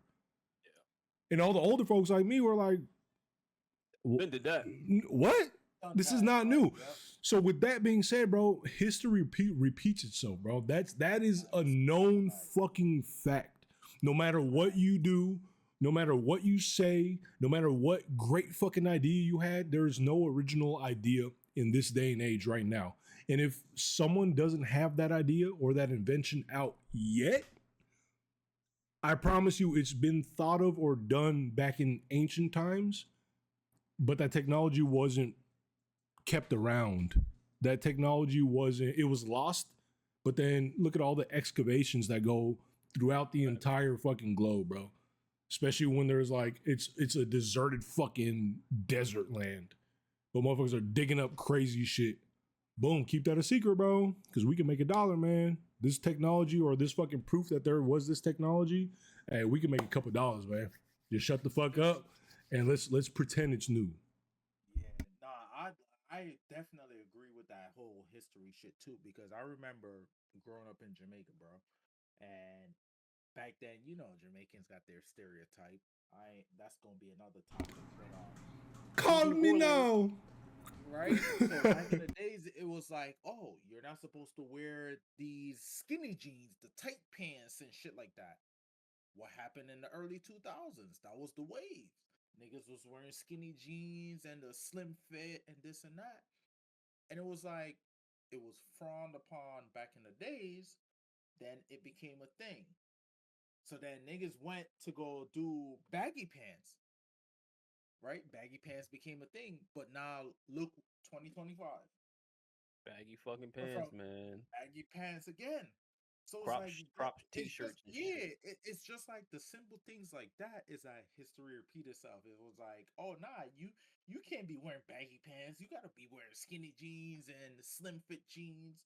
But what I'm trying to say is like it's just the simple things like that just shows that history repeat itself. And then when you get into the more technical stuff, that also proves that history repeat itself. And it's just like, yo, The cycle, bro, there's always and yeah, it's forever. just this. Oh, we're in this endless cycle. We're in this endless cycle, man, and it's never gonna stop. Never gonna Yeah, stop. like when the fucking government decided that, oh well, let's finally tell them that we got aliens. Nobody gave a fuck because we already Yeah, knew, bitch. it's already that shit's already gone and out the news, I bro. was like, We don't give a bro, fuck, bro. and then it was at the perfect timing too with all this AI shit. Now it's like, oh, and now it's like, oh well, is it real or is it not? I mean, me personally, I already know, but like, it's like, is it real or is it not? It's like, well, damn, like, what to believe? And then like, back to what you said, Dollar, like, we went from analog to digital overnight. Like, I was born in 1990. So like I remember where there was no area code before the phone number. It was just a phone number. There was no 267. There was no 856. There was no fucking 215. It was just a fucking number. You had a fucking answering machine. You had landlines, And no everybody cell remembered their phone. fucking phone numbers, bro. Everybody heard their I phone number. didn't. We I had didn't have no pagers, phone book, nothing, nigga. I knew bro, everybody's fucking nothing, phone bro. number. So it was like it was crazy because dog, I remember my childhood vividly, man. Like it was a different time, and it was a great time too. I can only imagine how it was in like the 70s and 80s when it came to like less drama and less bullshit. Like obviously we had the racism and shit going on, but it was so much less, so many less problems than it is today because now we have the internet.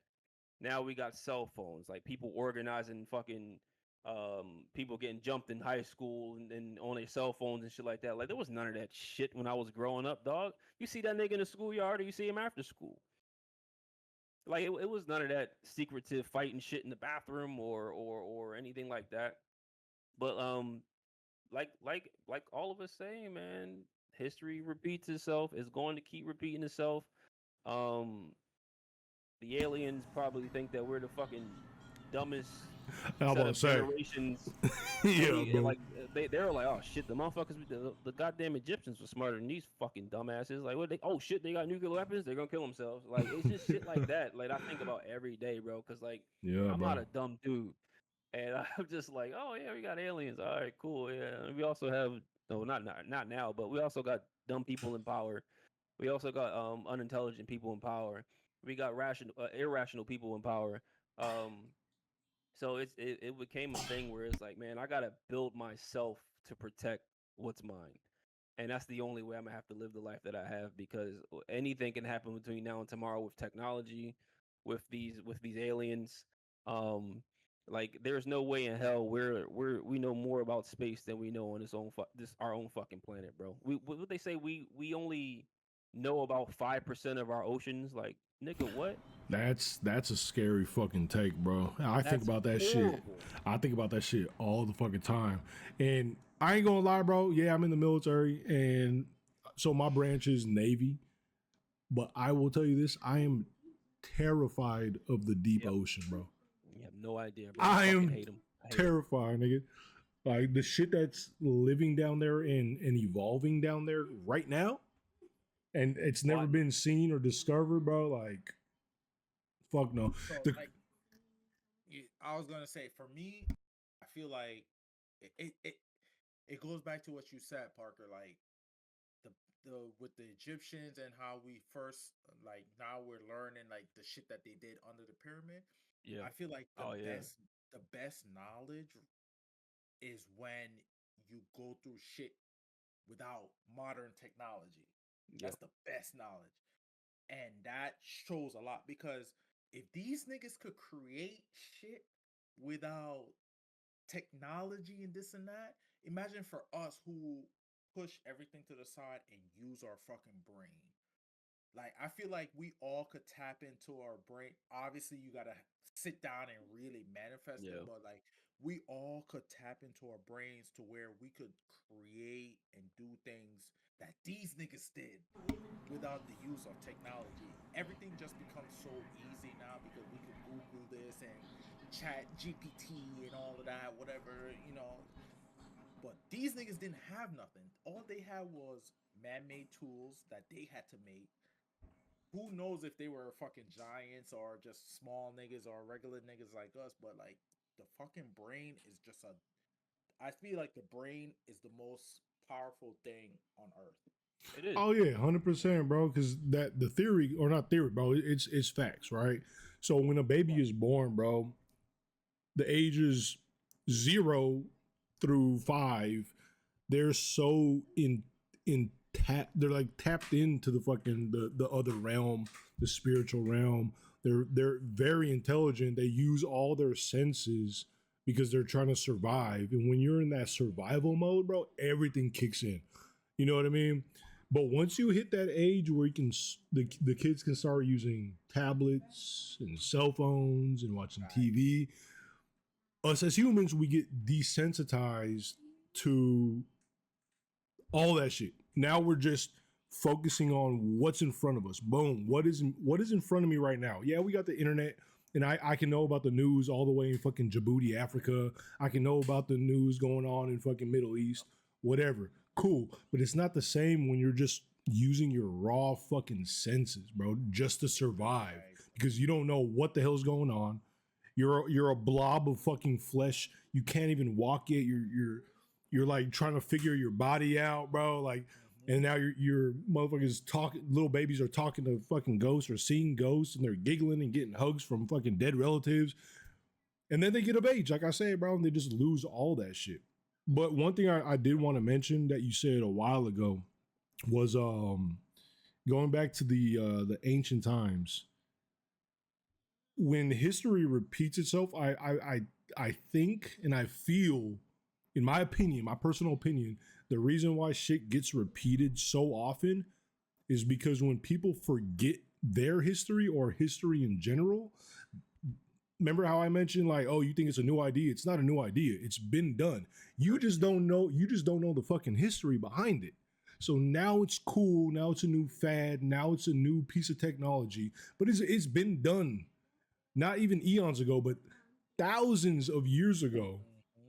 But we just don't know the history, so we think it's the newest, hottest shit. So I'm gonna give you this fucking materialistic fucking piece of paper, bro. You know what I mean? Right.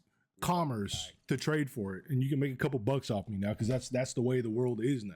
But if you forget your history, it's going to repeat itself. Yeah. Simple as I that. feel about the like back with like Jay was saying about the like the Egyptians using like raw knowledge, shit like that. Now, I'm a giant like horror person. I like horror movies. I like history, shit like that. Documentaries are like my go-to, but like I'm real big on sci-fi shit. A lot of these movies be telling us shit, and what I mean by that is like you look at you look at these pyramids, for example, how they got like perfect 90-degree angles. They got fucking cuts in them that is just like how the fuck does that even happen? Like we can't even achieve that now, type shit. I believe that in some shape or form there was some type of being that came to this planet or that was already here and decided to show themselves to the chosen ones who possibly could have been the Egyptians or the Anunnaki or the Maya, whoever. I think it was just one specific alien culture, and alien not being foreign from outer space, but like alien to us as humans because they were here before us in a sense. Um, that showed them the way in a sense. And like how, for example, Predator, they would come down, they had the Mayans and shit in the pyramids, and they built the pyramids and they would use them as slaves and sacrifices so they can have some type of combat to prove themselves. I feel like some shape or form there was something here to teach these motherfuckers how to do certain things. And here, all these materials right here on this planet, you can use that to make this. You just got to do it a certain way. I think they got the knowledge, they obtained the knowledge, and these other beings went around the world to show these other cultures because there is no way in hell there's pyramids that are very identical to each other with in factions or cultures that's never seen each other while they inhabited this planet together. You know what I mean? So there's no way in hell everything should be virtually the same thing in different areas of the globe when these cultures, these religions, these races have never seen one another ever. And the fucking distance the people are they traveled this far with these 50,000 megatons of fucking stone. How the hell they do that? And I'm just like, bro. This Yeah, shit bro. real out here, bro. Like I'm not looking at it in the sense as like, oh well, yeah, they just were smarter than us. Like, yeah, they were, but I know, I feel deep down that they had help, bro, Oh yeah, because yeah. with with the amount of with the amount of tools and technology that we have now, and the same amount of material or the same exact material they had before on this planet, I feel like there's no way in hell we should be behind the eight ball right now, bro. Like it's Yeah. crazy. No, I agree with that, and I feel I feel like that is factual, but it's not going to be in any fucking textbook, right? Especially Absolutely not. not no school shit. But I feel like that's factual, right? My opinion is that's factual. But if you also look at it in the aspect of like language, you know what I Yep. mean? Like how the fuck just because you're in this part, like why wouldn't there, if we're all the same species and we're just Why is there a language barrier? and why, and if we're the same species, right? Humans, but we just leave somewhere else, we have a different dialect. And Yep. then that kind of goes in tandem with the theory that you're talking about. If there were extraterrestrials or other beings, whatever people, some people think it's angels and shit like that, right? God's creations coming down and visiting us and giving us that knowledge. If they're visiting this part of the world, and if they're visiting this part of the world and that part, boom, boom, boom, simultaneously, they need to teach them how to communicate. You know what I mean? We're gonna go from making fucking noises like animals do, like dogs bark, cats meow. They don't know how to. They have tongues. Why can't they fucking talk? Why don't they have a different language? But Yeah. us as humans, we're so special that our brains are so fucking big and powerful that we just develop these languages on our own. I know that if you, so I grew up Catholic, right? I went to a Catholic school and I kind of fell out with Okay. that as I got older. But I know in the Bible it does say that God basically cursed the man with the curse of tongues, right? So we are unable to communicate with each other no longer because we all speak different languages. And then we all disperse because we don't know what the fuck you're saying. I don't know what the fuck you're saying. So I'm gonna fuck off and go over here and start my own Right. tribe, and we're gonna talk the one language. But I if you don't think about it in the biblical sense and you think about it in the spiritual or the physical sense, where we had beings or other creations coming down to us and teaching us their ways, why wouldn't they show us language? Why wouldn't they show us their language per se? Right? Some motherfuckers out there speaking English coming down over here teaching us English. You know what I mean? Some motherfuckers talking Spanish, some motherfuckers talking fucking New Guinea, like it just so on and so forth. And you can't say that it's the same things coming down and visiting us and teaching the entire world. I feel like there, if it's true and there were things coming down, it had to be a lot of different species coming down and just sprinkling that knowledge, bro. Because what one region learned, the other region is getting taught something else, and that region is getting taught something else simultaneously. Like it's not the same knowledge over and over and over. I feel like You it's know, a end game plan. It's like it was strategically planned out that way. And it's crazy because it just goes back to what I said about like how the predators came here for tests. It's the science shit. Like they came here to like do what they got to do, get the sacrifices so they can test to become man. I feel like it's a test for us to see who, if we can come together as like a whole, like as a planet to like work together. You know what I mean? It ain't So gonna it's happen. like My dick's bigger. absolutely not. So it's at the end of the day, it's like, all right, well, let's see if these motherfuckers got what it takes to actually come together as a whole. You good, brother? To come together as a whole to actually overcome the fuck shit. And we're clearly failing at that right now because everyone's divided dramatically. It's insanity. I feel like as humans, we have one one universal language. Cursing. I feel like we have that one universal language because let's say me and you standing in front of each other, right? And the universal language is body language. I feel like body language could tell somebody a lot of what is going on in the moment. Yeah, I agree. Like if you're standing in front of me and you're slouching sideways, no word spoken, I could be like, yeah, he's not feeling this moment right now. Yeah. I feel like our brain from back in the days when there was no technology, no nothing, not being able to fucking talk, body language is a lot. I feel like people could communicate with just body language. Absolutely. If I'm doing this, and I not only that I read up on this, but I done it before because I read up on it. If I do this, after a while, 10, 20 minutes, you're gonna do this. Dollar is gonna do this eventually because no, I'm just saying on a like a sober level, like level-headed level. If I'm standing in front of you and I do this, Like an it's eventually, like an unconscious, like unconsciously yeah, comfortable type thing. right. Eventually, if the three of us were standing in front of each other, eventually the three of us is gonna be in this position. And as soon as I see you do that, I'm unfolding my arms, bro, because I'm like, why? I don't want to stand like you, nigga. Right.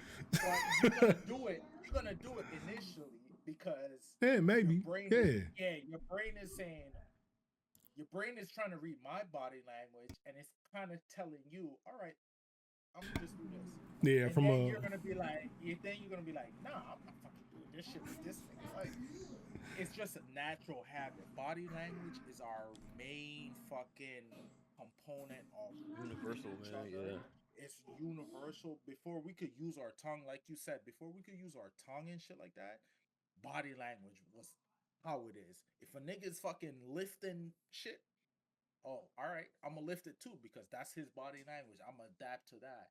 And Yeah. then the brain starts to develop, okay, now let's try to use the mouth. We got all these muscles and this and that. Let's try to use the mouth. Let's try to, and I feel like that's how we develop. And then modern technology came in and we lost everything that we've done. Like you said, from a baby, we're in survival mode. So we're using all of our senses, and then technology just made it so much easier for us to where the fact that just we don't, desensitized, bro. yeah, we That's all don't it Made us is. a lot use a lazier lot of too, shit. man. Yeah, We don't use use a lot of technology shit. the way we're supposed to. You bro. ever seen that movie Exactly. that I forgot if it was Disney or Pixar, bro? Wall-E. That's Mhm. Pixar. Okay, so that Pixar joint, Wall-E, right? In the beginning, where all the humans fucking basically left Earth because we just fucking used and abused it, and it was a wasteland at that point.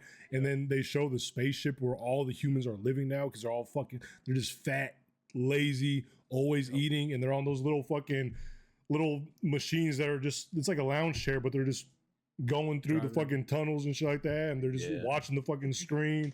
They're not doing shit like that. That's how it is, bro. But to go back on what you said, I agree with that. I've never really thought about body language being a universal language, but it makes a lot of sense because what I've always condoned or agreed with being the universal language was math. I feel like it doesn't matter what language you speak in, math will always be the universal language. Like, how does shit need to get built? Like, if I go to fucking hey, no racism, no prejudice, no none of that shit, bro. I love Mexican folks. If I go to Home Depot and I need a fucking pool built in my backyard, and I don't know how to do it, but I'm like, I want to swim. You feel me? Yeah. I need a pool built. Oh, hey, no problem. You feel me? And then boom, they're gonna do that shit, and I'm like, oh, when they drop the plans, I'm like, hey, that shit makes sense. Yeah, run that. You know what I mean? Yep. How much is that shit gonna cost? Even back in ancient times, bro, like math will always be the universal language. You got ancient Greece building the beautiful fucking architecture. You got the fucking you got the pyramids in South America. You got the pyramids in Africa. You got the pyramids all over the fucking, bro. Just look at Italy, bro. They built a whole fucking everything on water, nigga. That place was so fucking beautiful, bro. They racist as fuck. Yeah, They racist as fuck out there, but sightseeing, bro, it was the most fucking eye-opening, jaw-dropping shit I've ever seen. The Coliseum. bro. I was out there. I don't give a fuck. It's been over 10 years, bro. I was taking pictures in the fucking in the Sistine Chapel. Nigga, catch me if you can, bitch. I don't care. They said no pictures. It's illegal. I don't fucking care. Click, click, click, click, click. I'm out of here. I got the Meta Quest glasses, bitch. Yeah, on. yeah. Fuck we talking about? Meta, take a picture. Nah, that should really open my eyes. So like, definitely math and body language could be like one of the, obviously it could be multiple shit too, but like math and body language is definitely That's like the top two for sure, my bro. personally top two of like universal language. That's what I tell my kid too, bro. I tell my son he's about to be a senior next year, nigga. Yeah, so I'm letting y'all kind of know my age for the viewers, right? So my son's about to be a senior next year, and I always tell him, bro, like you're doing really good in school, you're crushing every subject you go into, but just remember, once you get the fuck out of high school and you're done with college and you're into the real world, even if you don't go to college, right? If you can make it on your own, by all means. But if you do end up going to college and when you're done with that, the two things you need to fucking really pay attention to in America is English and math. Everything else, it doesn't matter. Science may seem like it's something like, oh, I need to pay attention to science and learn about these chemicals, but science is getting pressed all the time. Like you come up with a formula and then someone will come up with a new formula off that same formula. It's always changing. Technology, you want to be a computer scientist, technology is always changing. It'll never stay constant, but math and English, your language, your native language will always be the same. So make sure those are the two subjects that you really pay attention to. And I don't know. That's my fatherly advice for all you YNs out there, all the motherfucking knuckleheads and shit, man. Yeah, Nah, it's it's crazy true. because like you remember, Stephen J. Mhm. So he just recently passed like his like he's A+ certified in like computers and shit like that. He just recently passed. I don't know how many times he took this shit and failed, but You say I who? got that shit. You're my boy Crazy Illusion. He ain't in Discord no more, but that's for another time. But he was a good friend of ours and still is for me personally. And I took that shit. I got that certification years ago. Like I learned HTML, binary code, all that shit. It's completely different now, bro. None of that shit matters. You can go on fucking line right now and build your website with templates, my nigga. Like you don't need to I'll know go to binary or ChatGPT. nothing no more. What are you talking Yo, about? you could do that too. So I it's don't like need nobody. I haven't spoken to him since he told me he passed it and got his certification shit. But I'm just like, bro, like, what the fuck does the test consist of now? Like, it just goes back. Like, everything consists in a specific sense is always going to change. You just gotta keep that shit, keep your head on straight. Always keep it up. Like, bro, I don't the shit I was in high school with shit for, man, college. I don't do that shit now, bro. Like, what the fuck? We got kids out here don't even know how to fucking write a letter, dog. They don't know where to put the All right, address all right, at or like, quick. where do I go get a stamp from? Where does the stamp go on the envelope? That's what, top right hand corner. Just shake it, nigga. Just shake it. Oh yeah, top right hand. Yeah. I used to write letters, bro. I had to like, like it was. It's just like little shit like that they should fucking know. And like back to technology, like it's a blessing and a curse at the same time because it's made a lot of people lazy, bro. And like they're not using it for what it should be used for. I'm not gonna say I'm a fucking saint. I love doom scrolling on TikTok and shit, bro. But I'm not Right. stupid. I Right. separate my time. I learn shit every fucking day, bro. Like y'all see it when before we started this shit. I was working on relearning and learning how to fucking edit, making my own fucking intros to Mhm. my damn streaming and stuff like that. Like editing my own videos. Like it's just things like that. Like I'm consistently one to try to learn. Even my kids, bro. It's like yo, like nah. Oh, you want to watch TV? All right, we watch 30 minutes of this. Then we're gonna actually do something constructive. Like my daughter's got like, well, my youngest daughter, she got leapfrog pad, like learning shit, bro. It ain't no, all right, you can go watch fucking Miss Rachel. Get the fuck out of my face. I don't do that shit, bro. That shit's corny. I just feel like if we really had access to tap into more of our brain, the move, the it goes back from earlier from a comment I read in your fucking chat, Brandon. If Jay we cooking right now, had dog. She going in. if we had the opportunity to use more of our brain, I could only imagine what the fuck. Yeah. Obviously, there's movies out Hell there. nah. I don't want Lucy, 100. bro. That shit was Yeah, scary as fuck. yeah. I don't want 100%, nigga. I don't want to turn into a computer. I'm good. Lucy's one. What is that other movie? Where the nigga took the pill. Senseless? No. What? Limitless. Limitless. Limitless with Yeah. Bradley Cooper.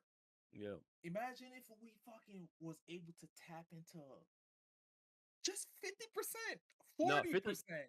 What are we clocking now? I think we clocking like 8% now. It was It might be less than that shit, bro. Yeah, I'm about to see him. It's more than what the ocean is discovered, but it's less than 10%.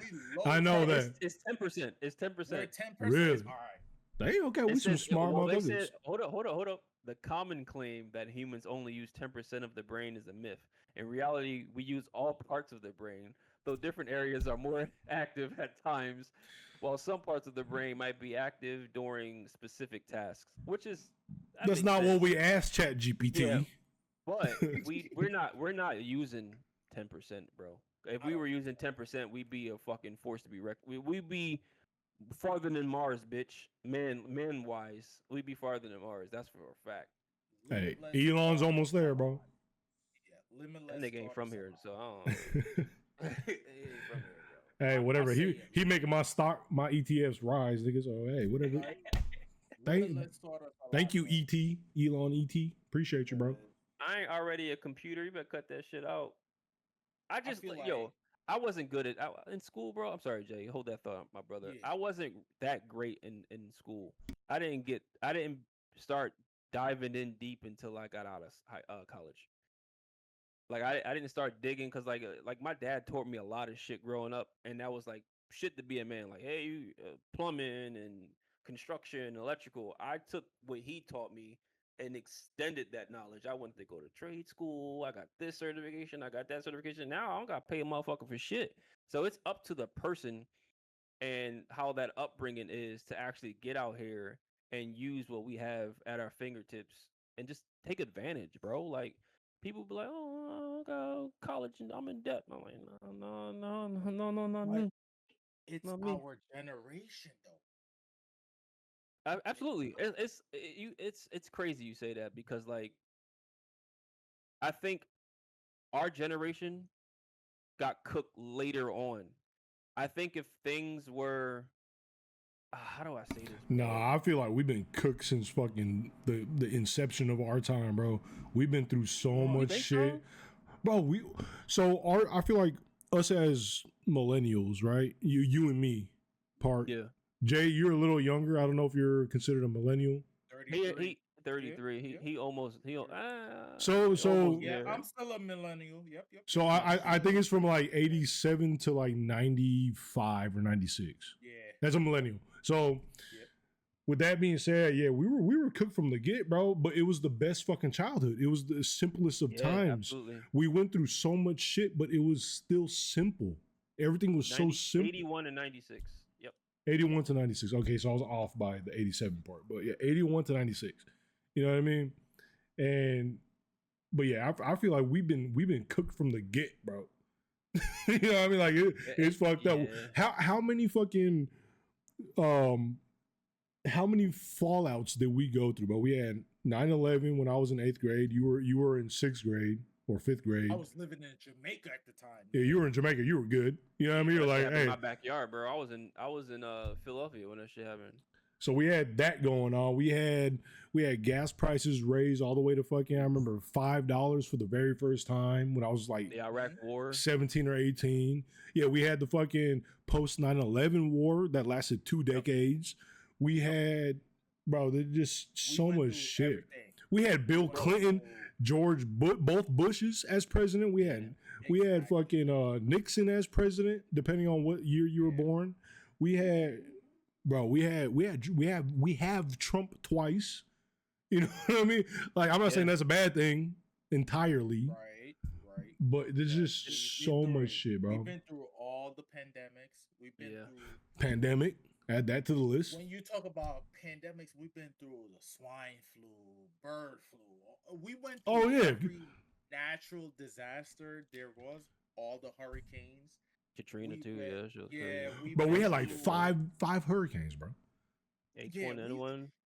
I think that's that. They said that millennials are the only group that's been through everything. Yeah. Bro, crazy. So our parents right, nigga. are the boomers. I'm fucking solid, baby. Yo, You ain't taking me nowhere. I'm used to this In shit, the words of bro. Optimus Prime, we are made of sterner stuff. Like all these motherfuckers Everything. nowadays soft, bro. My nuts are so fucking saggy, bro. They dragging on the fucking floor, nigga. Yeah, bro. Like it's So crazy our- too, man. These yeah. motherfuckers is pussy. Yeah, our parents were the boomers. Yeah. And then Oh yeah, that's my next take. As the Yo. as the boomers were coming to their end, we fucking showed up. Yeah. Right? Yeah. And as soon as we showed up in the 87s, 95s, it was like, nah, y'all gonna deal with what really going on in this world. And Y'all gonna go through everything.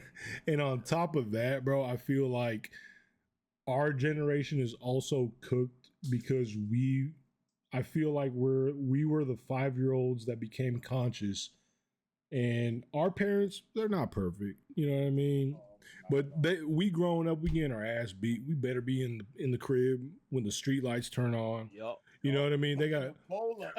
but at the same time, I'm gone from the moment I wake up. I'm out with the homie or the homies all the way till the streetlights come on. We ain't have no cell phones. Mama didn't know where the fuck I was. She didn't know what the fuck I was doing, and she didn't give a fuck. And that goes for every millennial, bro. No parents were checking up on nobody, bro. Unless you were a single child, then maybe you might get away with that.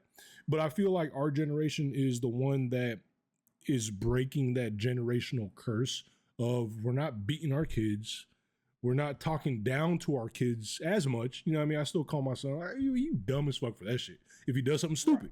But I'm not going to just wake up and be pissed off and be like, oh, you stupid motherfucker, and just We ain't go killing crazy. that character, bro. You know what I mean? Like, I want him to grow up and be his own fucking person. Same with my daughter. Especially my daughter, bro. I don't know if she around me, nigga, but I'm scared as fuck, bro. Cause she's just like me when I was a kid, bro. She probably like your ass.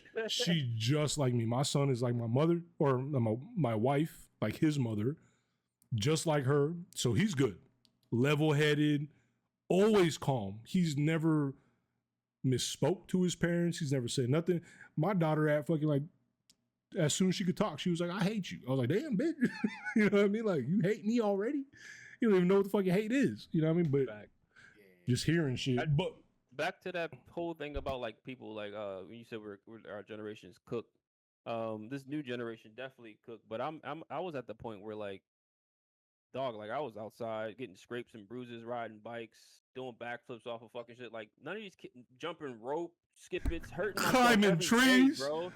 slap boxing, body shot, climbing on smear the. two-story buildings, Can I still say this? Can I still say smear the queer? If not, we'll edit that out. I don't know if y'all had that game. Smear the queer? Where motherfucker? No, so it's like a group of kids. No. So I'm gonna tell you what the game is. You had the game, but I know different places call it something different. But out in Cali where I grew up, we call it smear the queer. You throw the football up in the air, whoever catches it, everybody got to mob that motherfucker and try to get the ball back. We suey. I think we called it like suicide or suey or something like that. I think that was it. No, yeah, smear the we queer.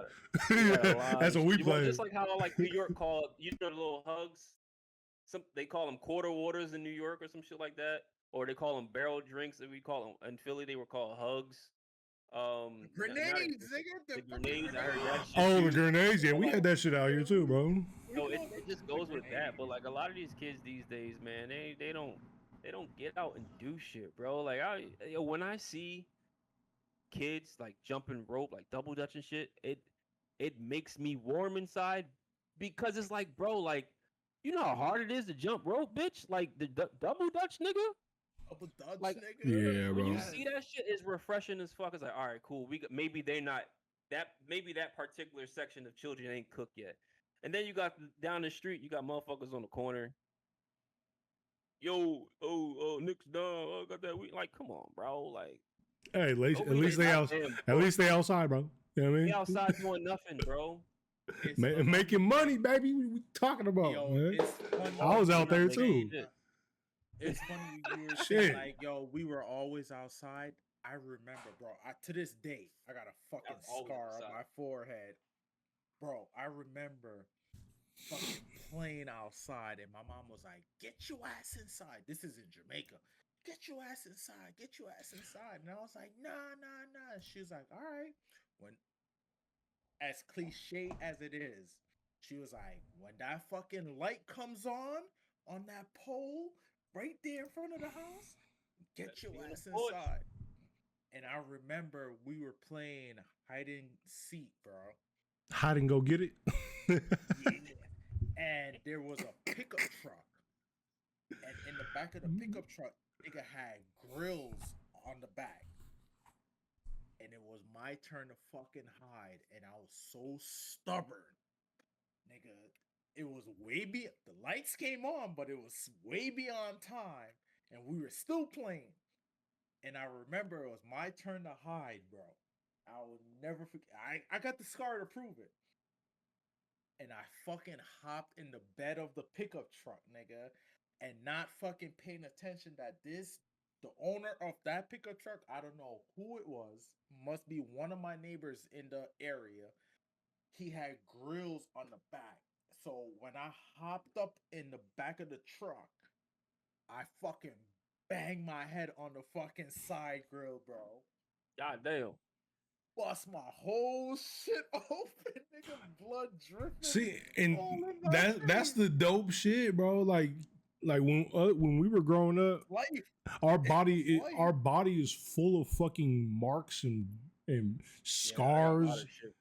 And those are all memories, bro. I used to call those war wounds. You know what I mean? They were literally war wounds because they have memories. All war wounds have memories. So I mean, I got my hide it. I don't even know. I got a scar. I got two scars see it. right here, bro. You ever On my stick the fucking eye, bottle? bro. You ever stick like a plastic bottle or something like in between the back tire and your brakes and shit, bro? Yeah. So I was doing that one day on my leg to this day, bro. I got a scar about that big. So I was like really big. I was real big and willing and shit.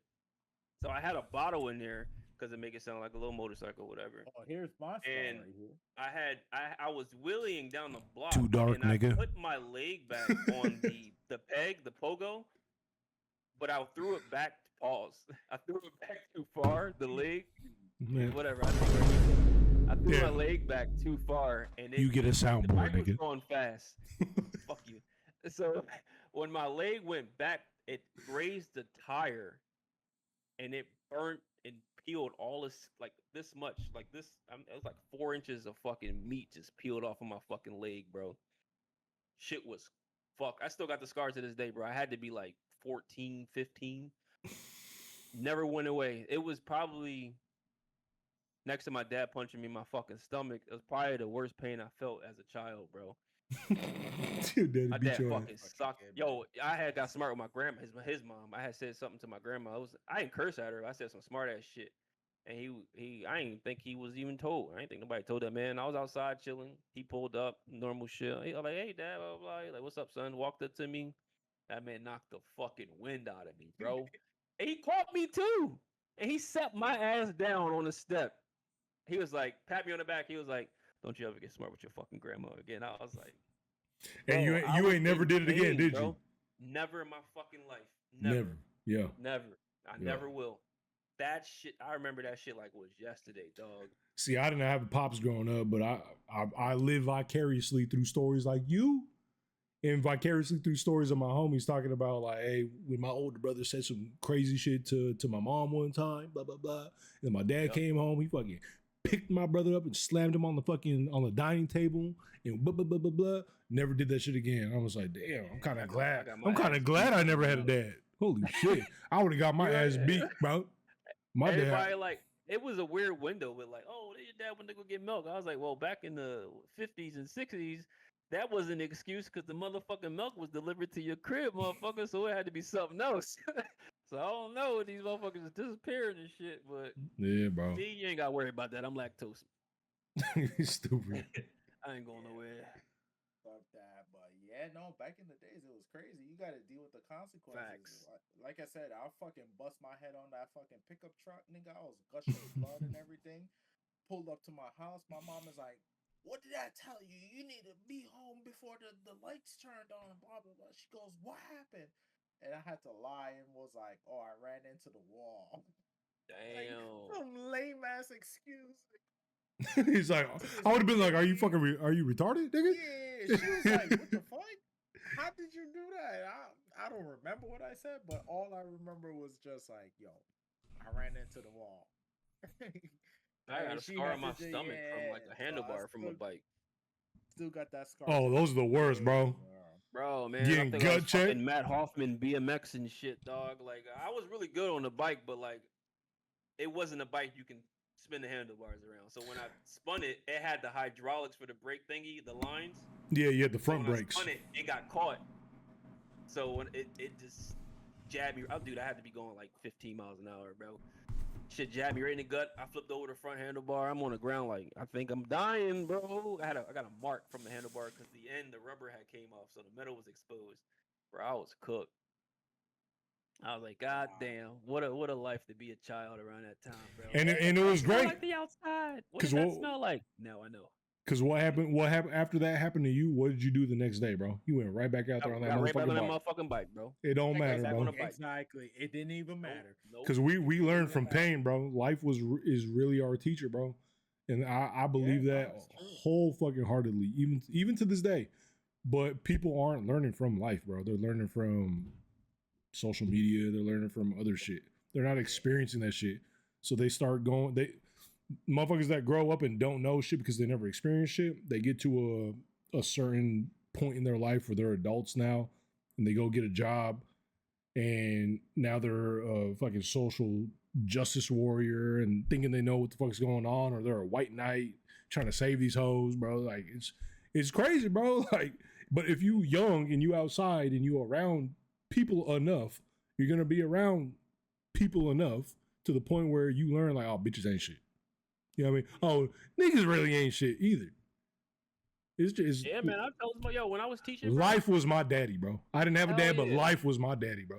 I learned listen, man, I too learned hard. so much growing up. So when I started teaching at the Naval Sea Cadets, like the junior LTC for the Navy, we got a lot of kids in there for disciplinary reasons. Parents trying to give them build structure because a lot of their fathers are absent and stuff like that. So like a lot of African American young folks in there, which was great for me because I was a part of this program growing up too. So I was like, let me give back. I enjoy teaching, so let's see what's up. So I'm teaching classes. I get a lot of students in there. They be in there, their arms folded, uniform wrinkled and shit like that. I'm like, listen, you don't have to be here, but like you can respect everybody. I'm like, I can't wait to get out my parents' house. Nah, nigga, you want to wait. Wait as long as you can. Save that money, bro. Wait till they kick you out. Cause you don't when you leave, bro, it's a whole nother ball game out here. You don't want to do that. So like I felt instead of like being their training officer, even though like that's still what I was doing, I felt more of a mentor to that youth. And like a lot of those people like came out successful. Like we had a guy that was there for disciplinary reasons. Young kid, he was like involved in some street activity, some dumb shit. Never been in jail, but he was involved in that life. And that motherfucker joined the Navy. He went to the academy and shit like that. I was like, oh, okay, cool. Like the first year, he was like, whatever. This shit is ass, pants sagging, no belt, uniform, gig lines, all fucking showing. I'm just like, oh, this man might be a lost cause. And I guess like me being the age I was at the time, I was the youngest instructor in the region, so like I can relate to those kids because I'm closer to their age. So like I would talk to them like they was homies, not even cadets or like potential military personnel. I would just talk to them like, yo, like it's cool, bro. Let's fucking talk to me. Like, what's going on at home? Like, if this is a safe place. Like, we had to take tests and shit to get here. So like a lot of them like gained the respect and like from me and for me to the point where like they would just one motherfucker came in, he surprised the shit out of me. Uniform, iron, clean white shirt, had a hairline, even though his hair was like nappy as fuck, had a hairline. He was squared away. I'm like, oh shit, this motherfucker might shape up. This motherfucker went to the Navy. He in PO2 right now, bro. That's good, bro. I was Hey, like, holy shit. I don't know where he at because I only talk to him via Snapchat here and there. But I'm like, yo, that's fucking crazy. hey, Those man. the little things. I always say, bro, the military is a good place to go if your life is unstable. That shit'll stabilize it so fucking fast, bro. You sign a contract, it don't matter how disobedient you are, nigga. If you don't, if you fuck around and find out, they gonna lock your ass up, bro. You going to the brig. The fuck you signed a contract. In that contract, when you go beyond the recruiting station and you're signing those papers, like, okay, I'm really about to sign these papers. There's one line in that contract that says, and obviously they don't do it anymore, but it's from like colonial days and shit like that, when the military was like first incepted. It says, if you're a deserter, you are like you have the chance to be found, handcuffed, put on a wall, and shot dead. You know what I mean? In GTA. But it's in that contract, bro. And when I read that shit, I was like, well, I'm older when I joined, so I don't think I'm gonna desert. You know what I mean? But I was like, damn, motherfuckers that just sign shit and don't read shit. Hey, bro, they could literally shoot your ass in GTA, bro. It's crazy. Yeah, it's been crazy, man. Fucking childhood is different. Childhood is different. And I feel like it's us, since we've been through all the shit now, and like the shit that we've been through as well, we can't even do it to our kids because God forbid. CPS. Exactly. Yeah, bro. But it's like, Yeah, bro. I was running away from the crib, nigga. Like bro. I was packing my shit and I'm dipping. Then you see these little TikTok videos of like little babies and shit packing their shit, and then the parents are like recording them. Nigga, you didn't even. I was doing it while you were at work. The fuck? I ain't doing it in front of you. I'm packing my shit. I'm doing this shit for sure. I'm bouncing, bro. It was just a simple shit like, yo, you wake up, you have your breakfast, and You had breakfast? Out on the street. Damn, bro. Like my you spoiled. Yeah, my parents was like, all right, you wake up. So what? From I had it good in Jamaica. I ain't gonna front. That's the culture, though. Yeah. So goat head and shit. The way I grew up in Jamaica was different from the regular Jamaican niggas. So I do have to say, I was blessed the way I grew up in Jamaica. To this day, still blessed when I go back home. I got it made.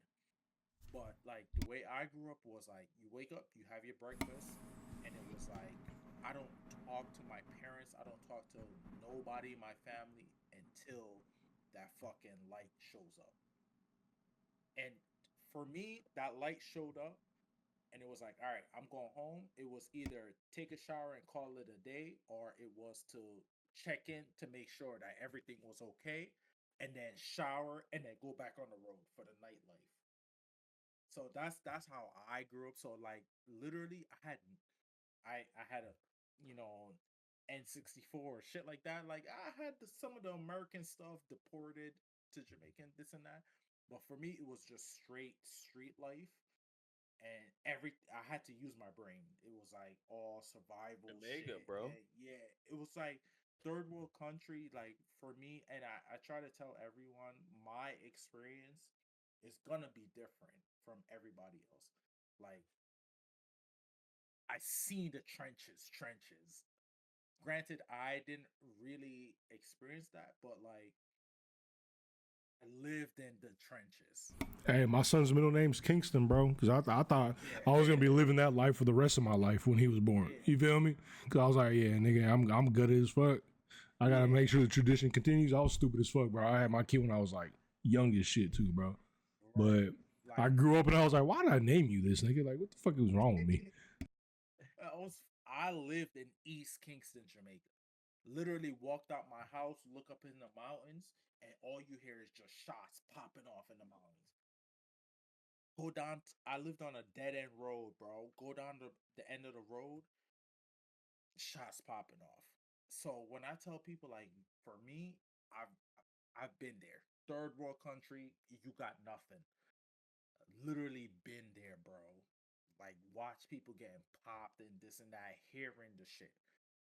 When I moved to America now, it was like, all right, I'm a young bull. Now I gotta adapt to the American life and shit like that. But like, I was so used to just everything being on the road and developing that mentality. It was just like, it's different. It was fucking different. And I'm like, yo, that's my childhood. My childhood was always being outside and learning life experience at a young age. Certain things that I went through, all of us went through life, no matter what the culture is.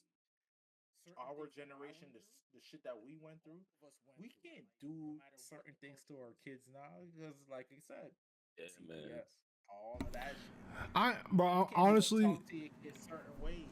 I'm not worried about CPS. So I'm the youngest out of my three siblings, or three of us, right? As far as siblings go, and like my oldest sister, bro. Obviously, she had it the worst, bro, because the oldest kid usually does, right? They get the most responsibility. Parents go to work. Hey, take care of your That'd be siblings. me. Cook dinner. I'll be home at blase blah from work, whatever the fuck, right? Take care of your siblings. Wake them up for school. Get them, bro. The oldest kids back then had it bad, bro. Had it fucking bad. Now that I'm older, I feel so bad. But I don't think, like, for me, specifically me, I don't look at it as, oh, I'm not going to talk to my son that's about to be a senior. I'm not going to talk to him a certain way because I'm scared of CPS or none of this shit. No, it's more of a respect thing, bro. Like, I'm raising him to be his individual self. You feel me? Like, if you don't want to believe in religion, or if you find it fucking 40 years later, that's going to be entirely up to you. Yes, you'll know about it. You'll know about who Jesus is, God is, or whatever the fuck, because that's how I grew up. But I'm not going to press you. I'm not going to make you go to church, because if you feel like, oh, I don't want to go because it's not for me, I don't believe in it, you don't have to go, nigga. You know what I mean? It's all good. Yeah. I'm not gonna beat your ass because you didn't do something I asked you to do and you attempted it, but you didn't do it correctly. I'm not gonna beat your ass for it. I'm gonna teach you how to do it correctly. So the next time I ask, I won't have to correct you again verbally, because right now it's gonna be a teaching session. And if you do it incorrectly again, then it's gonna be like, okay, I have to go into parent mode and I have to talk to you. Like, okay, why the fuck are you not paying attention? But I'm not gonna call you names. I'm not gonna demean you. I'm not gonna beat you. I'm not putting my hands on you. But I'm not scared of CPS. You know what I mean? Yeah. I tell my wife, not all the time. That's fucked up. I don't tell her all the time. But something I have said in the past, and I do say occasionally, is like, hey, if you ever decide like to do some dumb shit and like to, I guess, sabotage this relationship, and now our kids have to be split, our kids are going to be foster children in GTA, because you're going to be gone in GTA and I'm going to be locked the fuck up in GTA. Now our kids are have to fend for themselves. You know what I mean?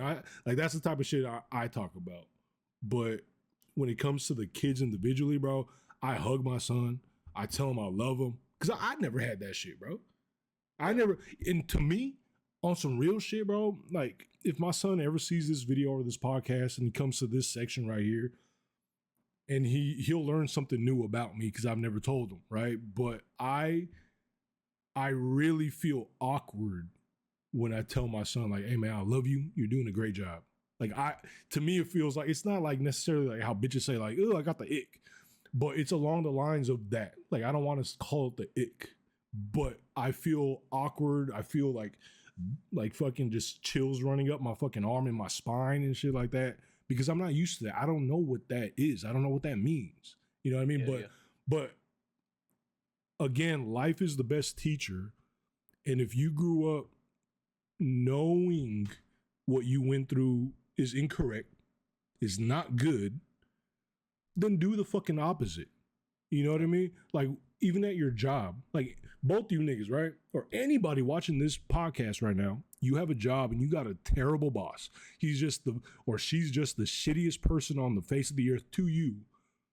If you ever become that person to get into the position of leading people, don't forget the person that you used to be under. Always remember them and what not to do.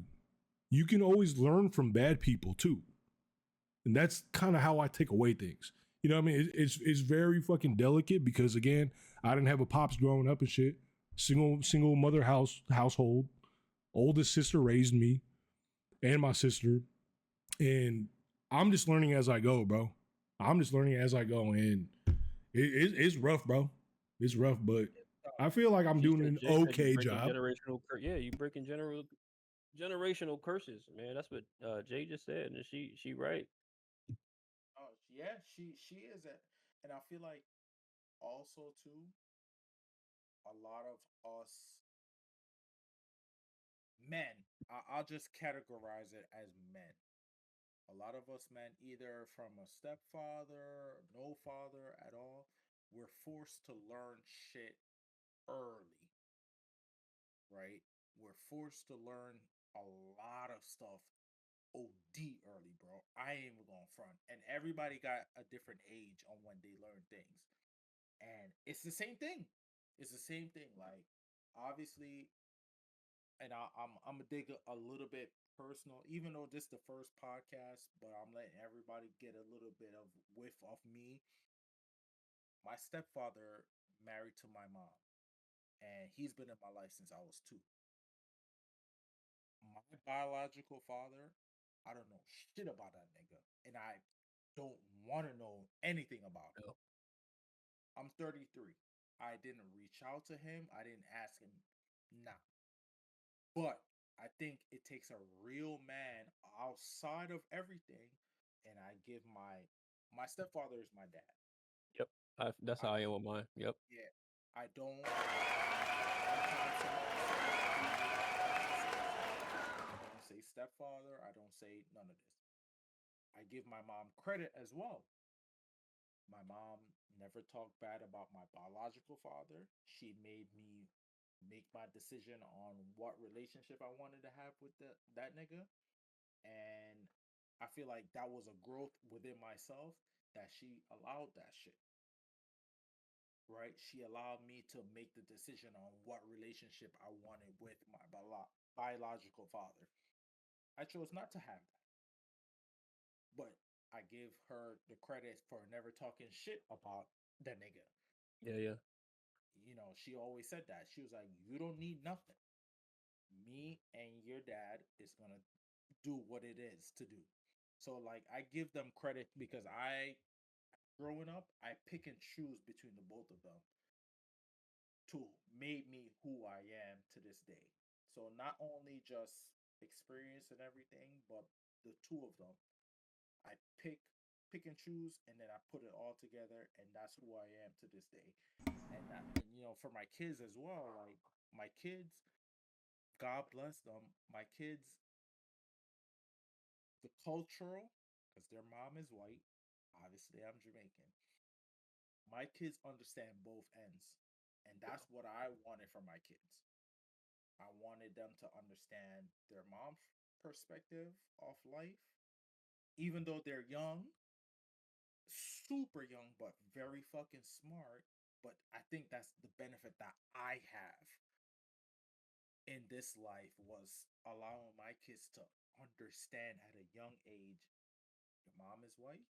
You got to understand her perspective, but your dad is also black, and you're going to understand this perspective. Yeah. And right at this age, right now, my daughter is 5, and she's the one who's really picking up the most. But it just shows our generation.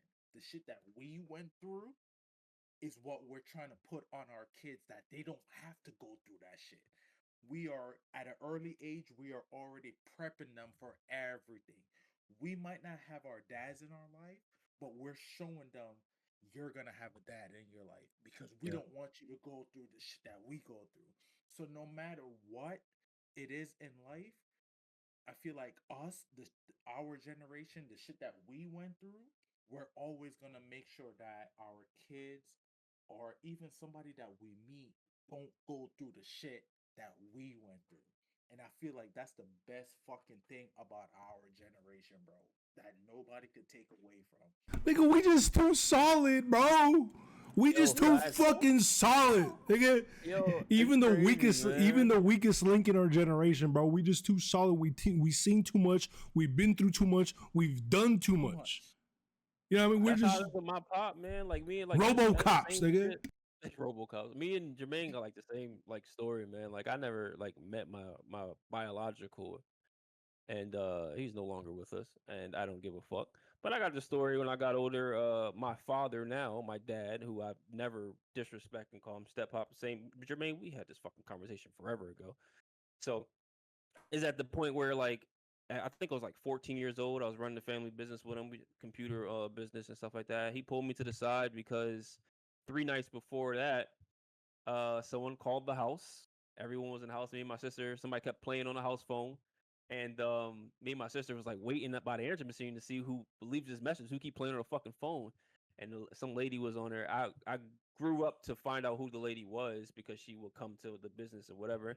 But she was like talking shit, and when you gonna tell Brandon that you not his real dad? Me and my sister look at each other like, what? What's that about? We laughing and shit because we don't know what the fuck going on. So a couple of days later, he bring me to the family business and shit like that, normal dad shit. And he set me aside. He's like, listen, I don't really know how to tell you. I don't feel as though it's my place to tell you, but like, I am not your biological father.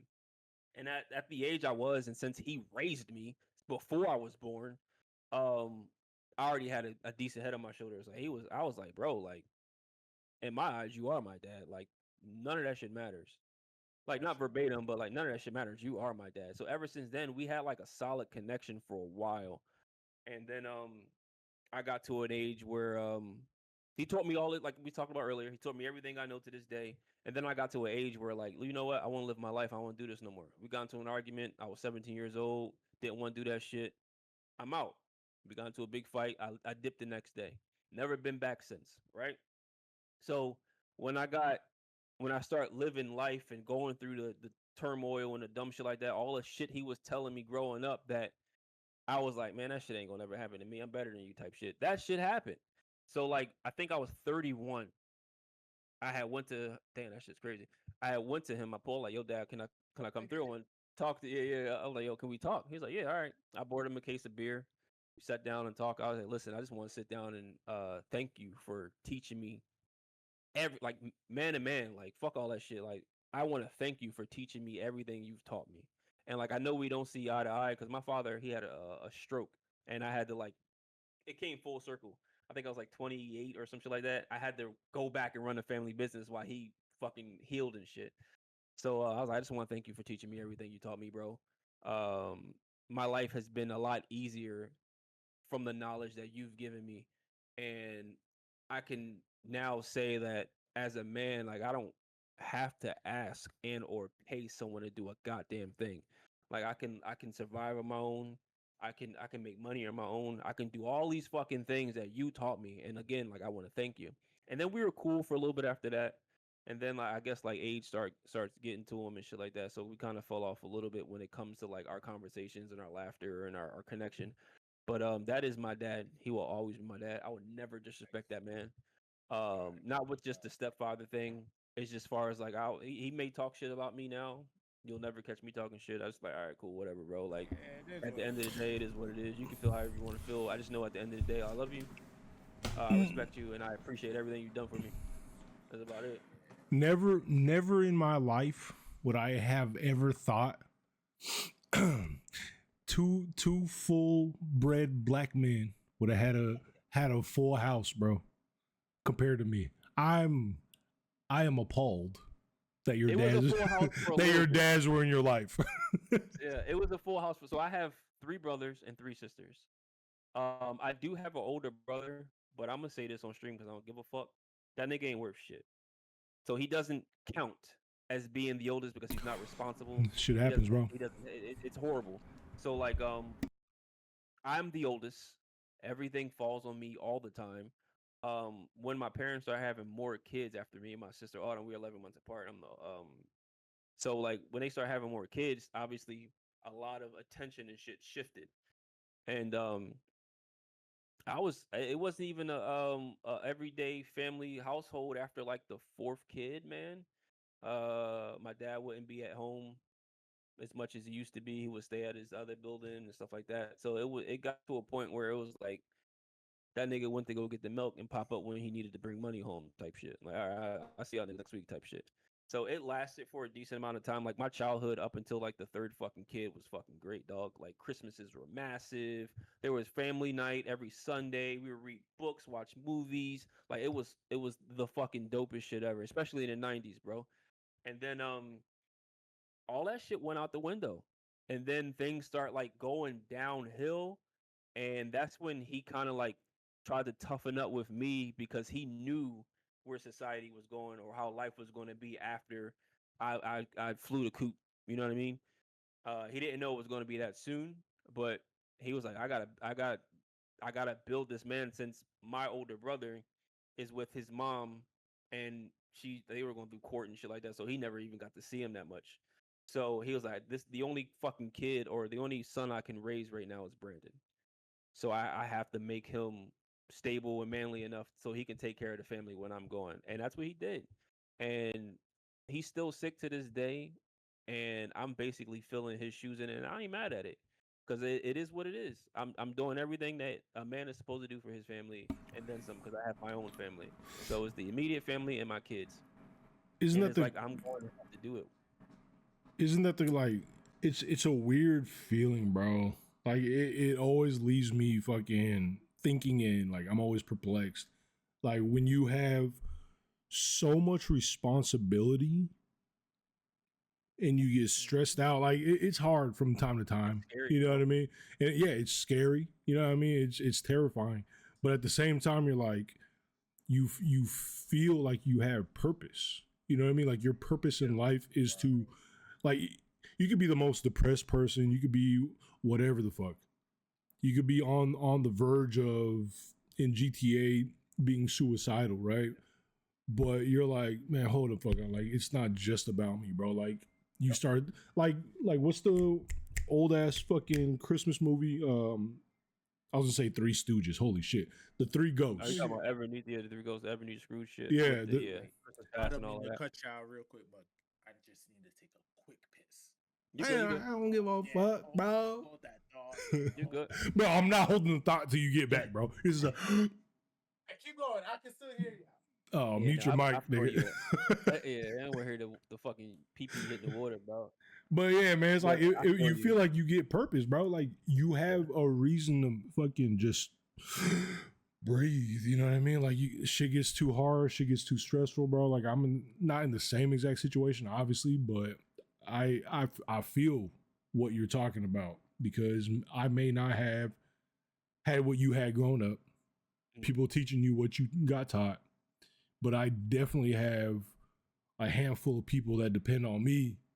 Yeah. And I've been through some I don't want to say mental shit, but definitely some mental shit where I'm just like, hey, bro, like it's bigger than me at this point. It's a double-edged sword, bro. Cause like it's been countless times where it was like, you know what, this is my time. I'm moving. Cause I always wanted to move to Texas, bro. So I was like, you know what, this is my time. I'm getting the fuck out of here.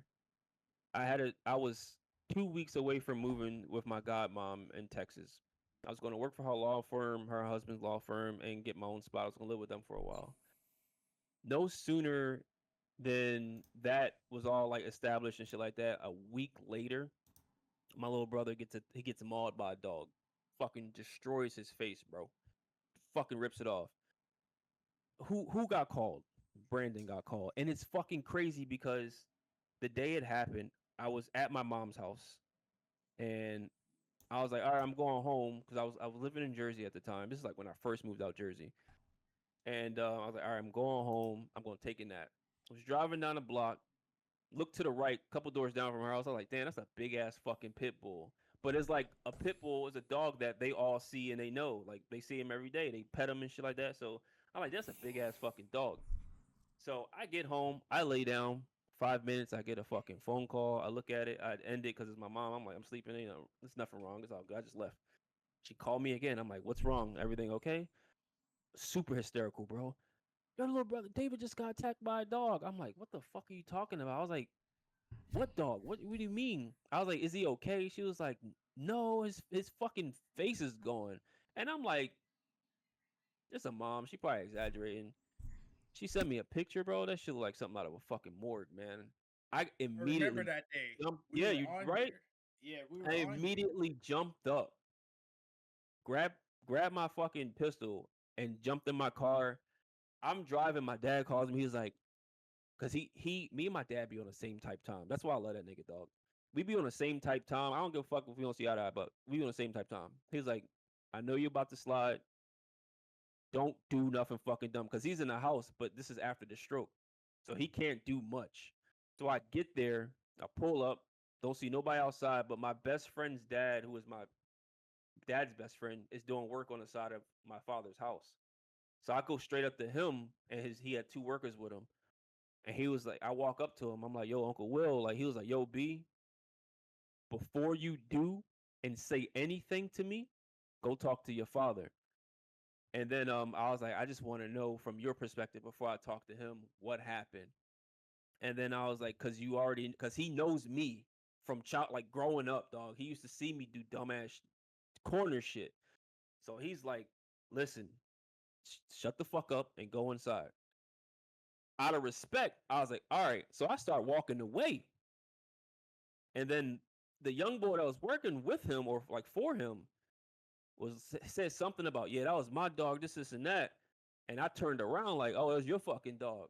And my uncle, he, yo, don't. I was like, listen. He was like, well, we be on? What type time you on? I was like, listen, my uncle will know what type time I'm on. He was like, Brandon, listen. And then the bull's like, well, we got guns and shit. I'm like, bro, I fucking do you now. You're not gonna threaten me. So that conversation happened, and then the young boy started acting tough, and then my uncle stopped him. He was like, yo, he ain't say like, you know who this is type shit. He was like, yo, you know what this nigga do? Like, that's when I first started like training, like with the firearm safety classes. I was getting my licenses so I can be an instructor and shit like that. He's like, you know what he do? Like, this motherfucker like do this shit on a regular. This ain't new to him. So I went inside, talked to my dad. We had our conversation, and then we both went outside on the step, and we sat there for 4 hours, bro, and in silence. We knew exactly what we were going to do. We just didn't. We weren't going to do it right away. So we did what we normally, what humans are supposed to do. Call the cops, file a police report. They come through, do all the bullshit. Oh, we can't do nothing. They said that he was trespassing. He came in the house. Like, yo, they know each other, bro. Like, the dog was outside. We're like, all right, cool. We knew that was going to happen. That dog is no longer on this planet right now. Just for the motherfuckers who's watching. But it's just dumbass shit like that, bro. Like, I couldn't leave, and that from that moment on, I knew for a fact I couldn't leave these niggas because they can't take care of themselves. Something always happening, bro. And it's not the first time. Jay, you know, this ain't the first situation that's happened where it kept me grounded and close by. If I felt as though there was if my dad didn't have that stroke, I would have been going because I know he can take care of everybody. It's just me. I may have all these siblings, but they not the brightest. They don't know what survival is. They don't know how to survive. They can't protect the home. They're not built for that shit because again, it goes back. We were raised differently. We know what it's like to have cuts and bruises. We know what pain feels like. Some of these motherfuckers who's 18 and 19 never been in a real fight. They never been knocked the fuck out before. Never been punched in the fucking face. Oh So yeah, it's like, my jaw still pop, nigga. bro, I've been listen, punched man. one time, bro. Back when I was like 22, my jaw Bro, if we was out still together pop, when we was nigga. in Cali instead of just sitting down chilling, you can hear my ankle pop every fucking other step, my guy. I've been in so many fights. I boxed at the Joe Frazier's gym for like 3 years before they closed it. I learned Kempo, which I didn't like, so I started learning Muay Thai. I just started like last year, Brazilian Jiu Jitsu. Like, fighting is something that I'm passionate about. So like, I don't damn Jay, you wasn't here.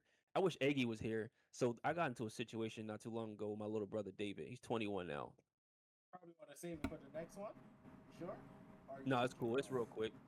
Okay. I got into a situation with him as far as like just like man shit. Like, it's like whatever. So I'm sitting here playing the game and shit like that. And something happened between him and his girlfriend when I wasn't around, and my mom wasn't around. So it was like 3 a.m. and him and his girlfriend was arguing and fighting, door wide open. My little sister had to call my mom and shit like that. Nobody told me. I come through 2 days later, like, oh, everything cool, everything cool. So I overheard him talking in the kitchen, and like he giving a half-ass story to make him look like he wasn't doing nothing wrong. And then my mom called the girl up, and she like, oh, he this and that, and he did this, and he followed me home with his hand around my neck. Like, we in fucking North Philadelphia, bro. I'm like, you look. First of all, you dress like a YN, like everybody else. You got a fucking ski mask on. You out here thinking you tough. You can get pulled over and go straight to jail for some shit like that, bro. That's domestic violence. So I had said couldn't. The only thing I said while I'm listening was that shit would have never happened if I was here, because it fucking, first of all, you're not going to disrespect my mom house, and you're not going to disrespect a fucking female in my presence or ever. Like, that's just dead, bro. He was like he was like he was like yes, it would have. I was like, you think so? He was like, shut the fuck up, pussy. You want to be in the conversation, dog. I shit you not. Aggie was in the party, Rules was in the party, Danny was in the party, and I think Steven was in the party. The next thing I knew, people say they blacked out. I don't black out. I don't know exactly what I'm doing. The next thing I knew, my headset was off, my controller was on the floor, and I was in the kitchen with my hand around his neck, punching him in his fucking face. In GTA. My mom, yeah. GTA. My mom let that shit happen for like 4 seconds, and then she was like, "Oh, that's enough." So I walked away casually into the living room. I was like, "Yo, let's go outside. Let's go outside." Because I'm not gonna yell at you. I'm not gonna do all that shit. Let's go outside. My mom's like, "No, you're not doing that." I'm like, all right, whatever, bro. So when he was leaving the house, he was like, you better not be here when I get back. To me, that's a threat. What, you gonna get a fucking pistol, nigga? I got a pistol right now. Like, what's up? So I was like, you know what, mom? I apologize. I don't apologize what I did, but I apologize to you for disrespecting your home. So I'm gonna head out. So I get in my fucking brand new fucking Jeep, drive down the block. I start driving. My dad calls me. What happened with you and David? I told him. He's like, don't you ever put your fucking First of all, this is the only time that I will say that I didn't feel like my father's son, even though he's not my biological. This is the only time in life I didn't feel like his son. He's like, if you ever put your hands on my son again, I'm gonna call the cops. I like, first of all, that nigga's a grown ass man, and you gonna call the cops on him. I mean, you gonna call the cops on me for him. You a pussy for that. And I hung up on him. And that's when our relationship became like super sour. And that was like 2 years ago. So um Well, hold and then he on. texted me. My bad. Some nut ass shit, like, yeah, good, you ahead. Hold that thought. Do you ever feel like currently? Do you ever feel like you want to reach back out to your pops? I talk to him occasionally, but not like Okay. every time I do speak to him. Ever since then, it's like he throws shit in my face, like, "Oh, you guys never did this for me." This nut ass shit. I just listen to him like, "All right, Dad, I love you. I'll talk to you later." But there's never nothing else. But he texts me some nut ass shit like, some pussy ass shit though. Like, "Oh, don't you ever do that again? I'm done with you, or whatever." So then David calls me, my little brother. He like, "Where you at?" I was like, "Listen, man, the headspace I'm in right now, and the fact that there will be nothing tie me back from whooping your ass, I'm not coming back right now. I'm gonna just go breathe. You should do the same. Now, pussy, where you at? Trust me. This is for your own good. I am not coming back." So I didn't come back. It was a while actually I didn't come back. And then a week and a half later, he got arrested for having a firearm on him. And it wasn't his firearm or nothing like that. It was like one of them dumbass situations where it's like, oh, the cop's not going to stop me. Yeah, his homie was like, "Yo, can you hold this shit for me?" About type shit. So somebody hold this for me. He's like, "Oh yeah, I'll hold it." So what could have saved him in that situation is not dressing like every fucking other nigga on the block, not being out here in the summertime with a fucking like a North Face windbreaker on and a fucking shiesty, like just little things like that. So he got, charged for that for a motherfucker. And I was like, damn, this is the same exact shit that I was trying to prevent him from doing. Hence why I thought beating some sense in him was gonna make sense for him to like, yo, you need to fucking stop acting like you a man, because you far from it.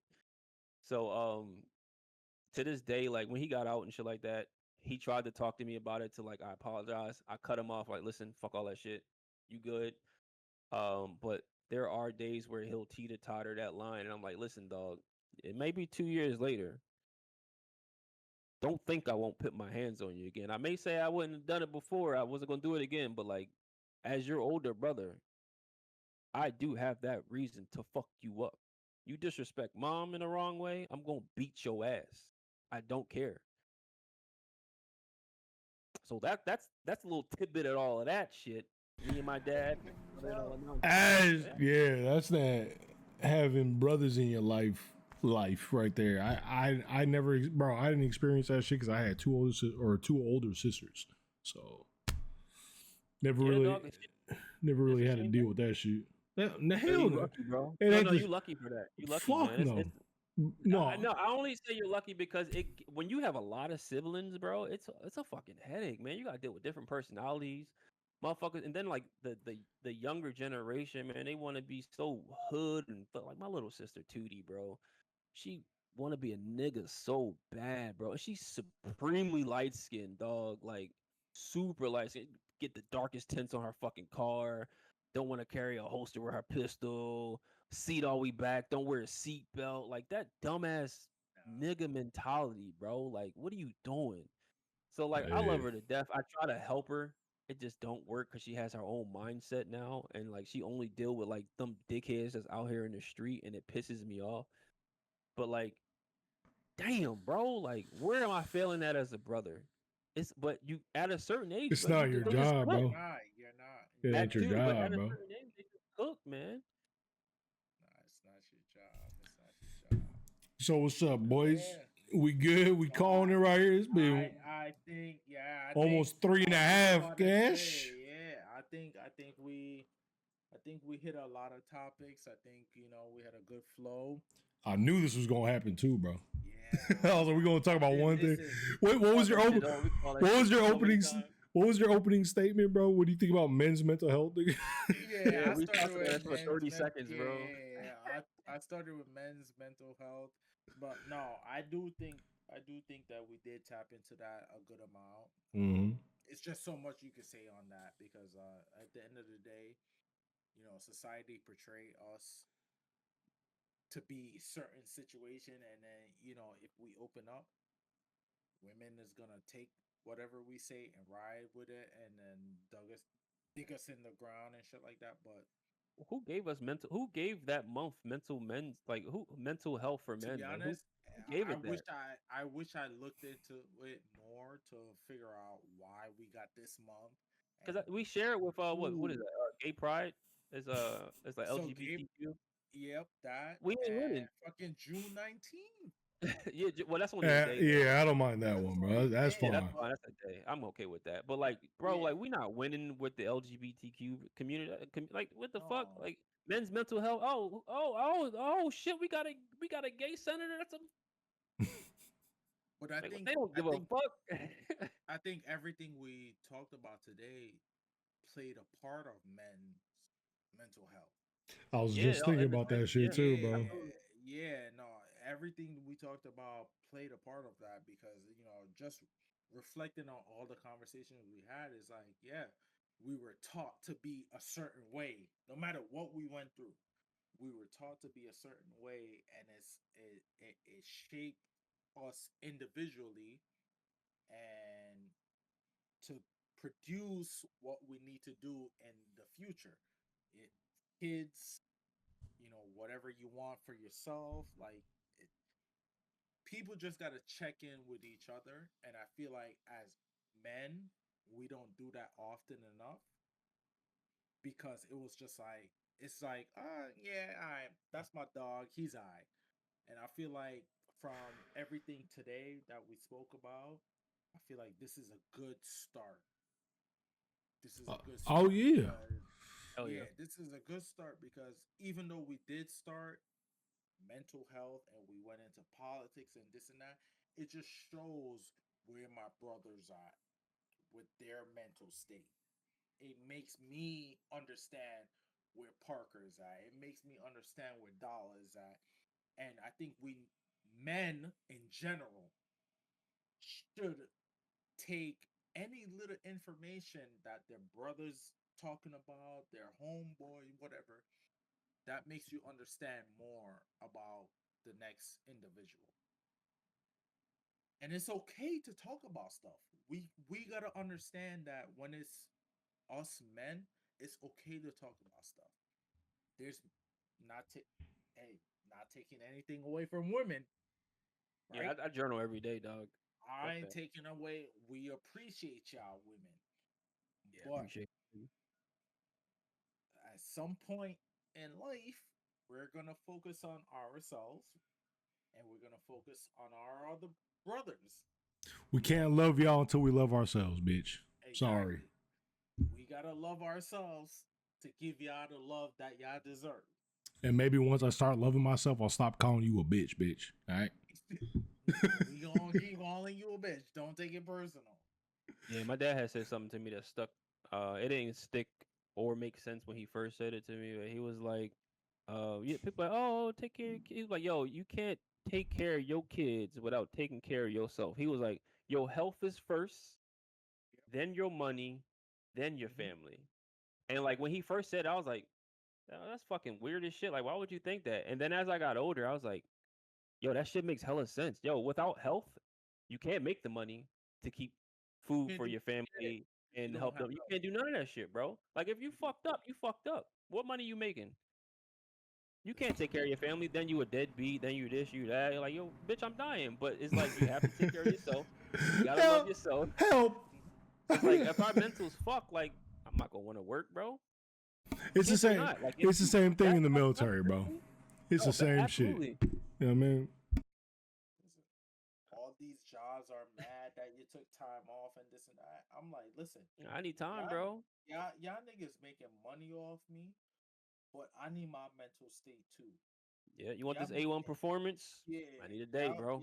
y'all making three times off me, three times the money off me.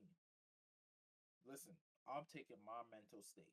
I don't want I to do talk that to shit all none the of time. y'all motherfuckers for a whole day. Let me chill, do what I gotta do at home, and then I'll Shit. come back. Yeah, but like not everybody able to do that. But still, men's mental health, because we are so high on the pedestal, we gotta do what we gotta do, and we gotta take that time, and we gotta check in with each other, because I feel like it's so easy when two random girls meet each other, and it's like, oh, you're so cute, oh, your makeup is fine, this and that. Oh yeah, Okay, I do you that shit got all the that. time, especially in Discord, bro. You know how I'll be like Yeah, randomly hitting the fucking Discord, like yo, I appreciate all y'all. yeah. Hope all y'all good. It's like I do that shit here, like maybe once a month, maybe dog. Like that shit's real. I Like think that we shit is need to do important. that more often. Women are so Later, babe. easy to do that. Women are so easy to compliment each other, and when men do that, it's like, hey yo, not our Yeah, type of AO, but it's the yeah, AO pause. Like why? yeah. And I feel like, nah, fuck that nigga. No, I'm gonna tell my nigga like, yo, you looking good today. You glowing, nigga. I'm Keep I, going.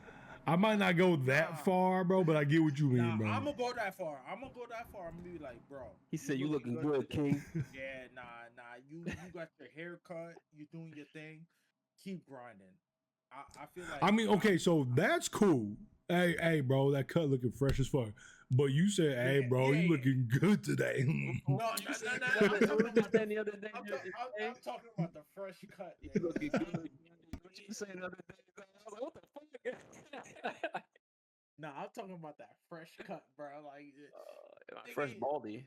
yeah. If you ain't get a fresh cut in a minute, and then you pop up like, oh, I got a fresh cut, I'm gonna be like, you look Yeah, hey, one of my homies, bro, he said to me, and I never like paid attention to it, but I was like, damn, that's kind of real. He was like, hey, bro, if you ever see me just my hair's grown the fuck out and it's unkempt, I'm depressed as fuck. Just Yeah, know man. that. I was like, oh shit, hey, you right. And then a couple months later, I see this nigga with fucking just hair all bushy and shit, just no lineup, nothing. I was like, hey man, you good? I'm You the know what I mean? opposite. I'll That's take it real. all off. See me? No, not me, bro. That's my normal shit, bro. That's my Yeah, normal I'm the shit. I've opposite. been I'll doing that take it shit for a all off, minute. man. And I think I I'll be like, fucked it's time myself for a by fresh doing it. start. Yeah, That was another thing growing up that's too like a with women, nervous bro. breakdown if you do that Yeah, shit. they was like, "Oh, you," because remember when I said I journal every day?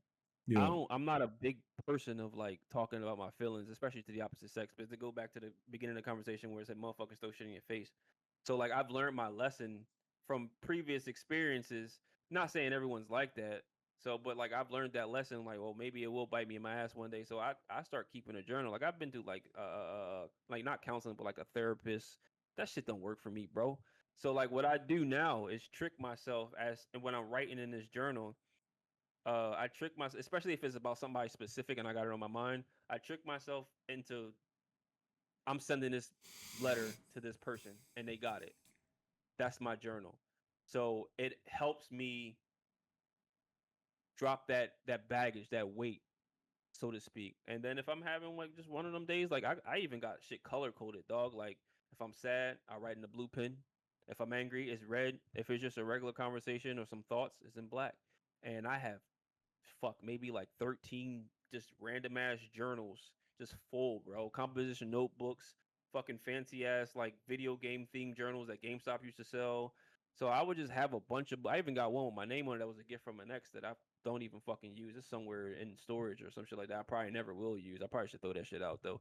But I just keep writing shit down and like mentally it's helped me get to the point where I'm at so I'm not unconsciously taking out anger or anything like that on people. And then recently with the whole jujitsu stuff, like that's become another outlet as well. So like I write less now because now I'm letting out that frustration or that anger in a whole nother manner. And that's probably my favorite way of releasing these emotions is fighting. That's pretty much it. That's right, bro. That's good. I'm about to sign my ass up for some boxing, nigga. Hell yeah, bro. I've been needing that, bro. I ain't gonna lie. Man, what a fucking podcast, boys. I ain't gonna lie to you, man. Look at my boys up there, dog. ayojstar to my top left, man. Major Parker to my top right. Solid ass niggas, man. Dope ass people, bro. I just met him in my life, bro. Probably back in, it's been like 3 months now, man, that I met these motherfuckers through a mutual homie. And every time I interact with them, bro, they're just super solid, bro. Super solid people, man. And I respect that. And as you can see, podcast number 1, bitch. Podcast number 1, bitch. This shit was dope as fuck, man. We literally sat here for 3.5 hours, marking time right now. 3.5 hours exactly. Talking about the most random yet meaningful shit. At least I feel like. You feel me? So, on that note, get at me. DollaLottaPaper on Twitch. DollaLottaPaper on Kick. Get that Baghdad. I'm going to put my little screen at the end of this video so you're going to see this shit. Get that Baghdad on TikTok. And on YouTube, again, DollaLottaPaper, man. Make sure you show my homies top left right here. You know what I mean? Top right here. You know what I mean? My boys. All right, man. Till next time, I'm going to hit y'all with this outro. And we're going to get this shit cracking again. Hopefully, we're going to do podcast number 2 soon. Peace, nigga. What? DollaLottaPaper.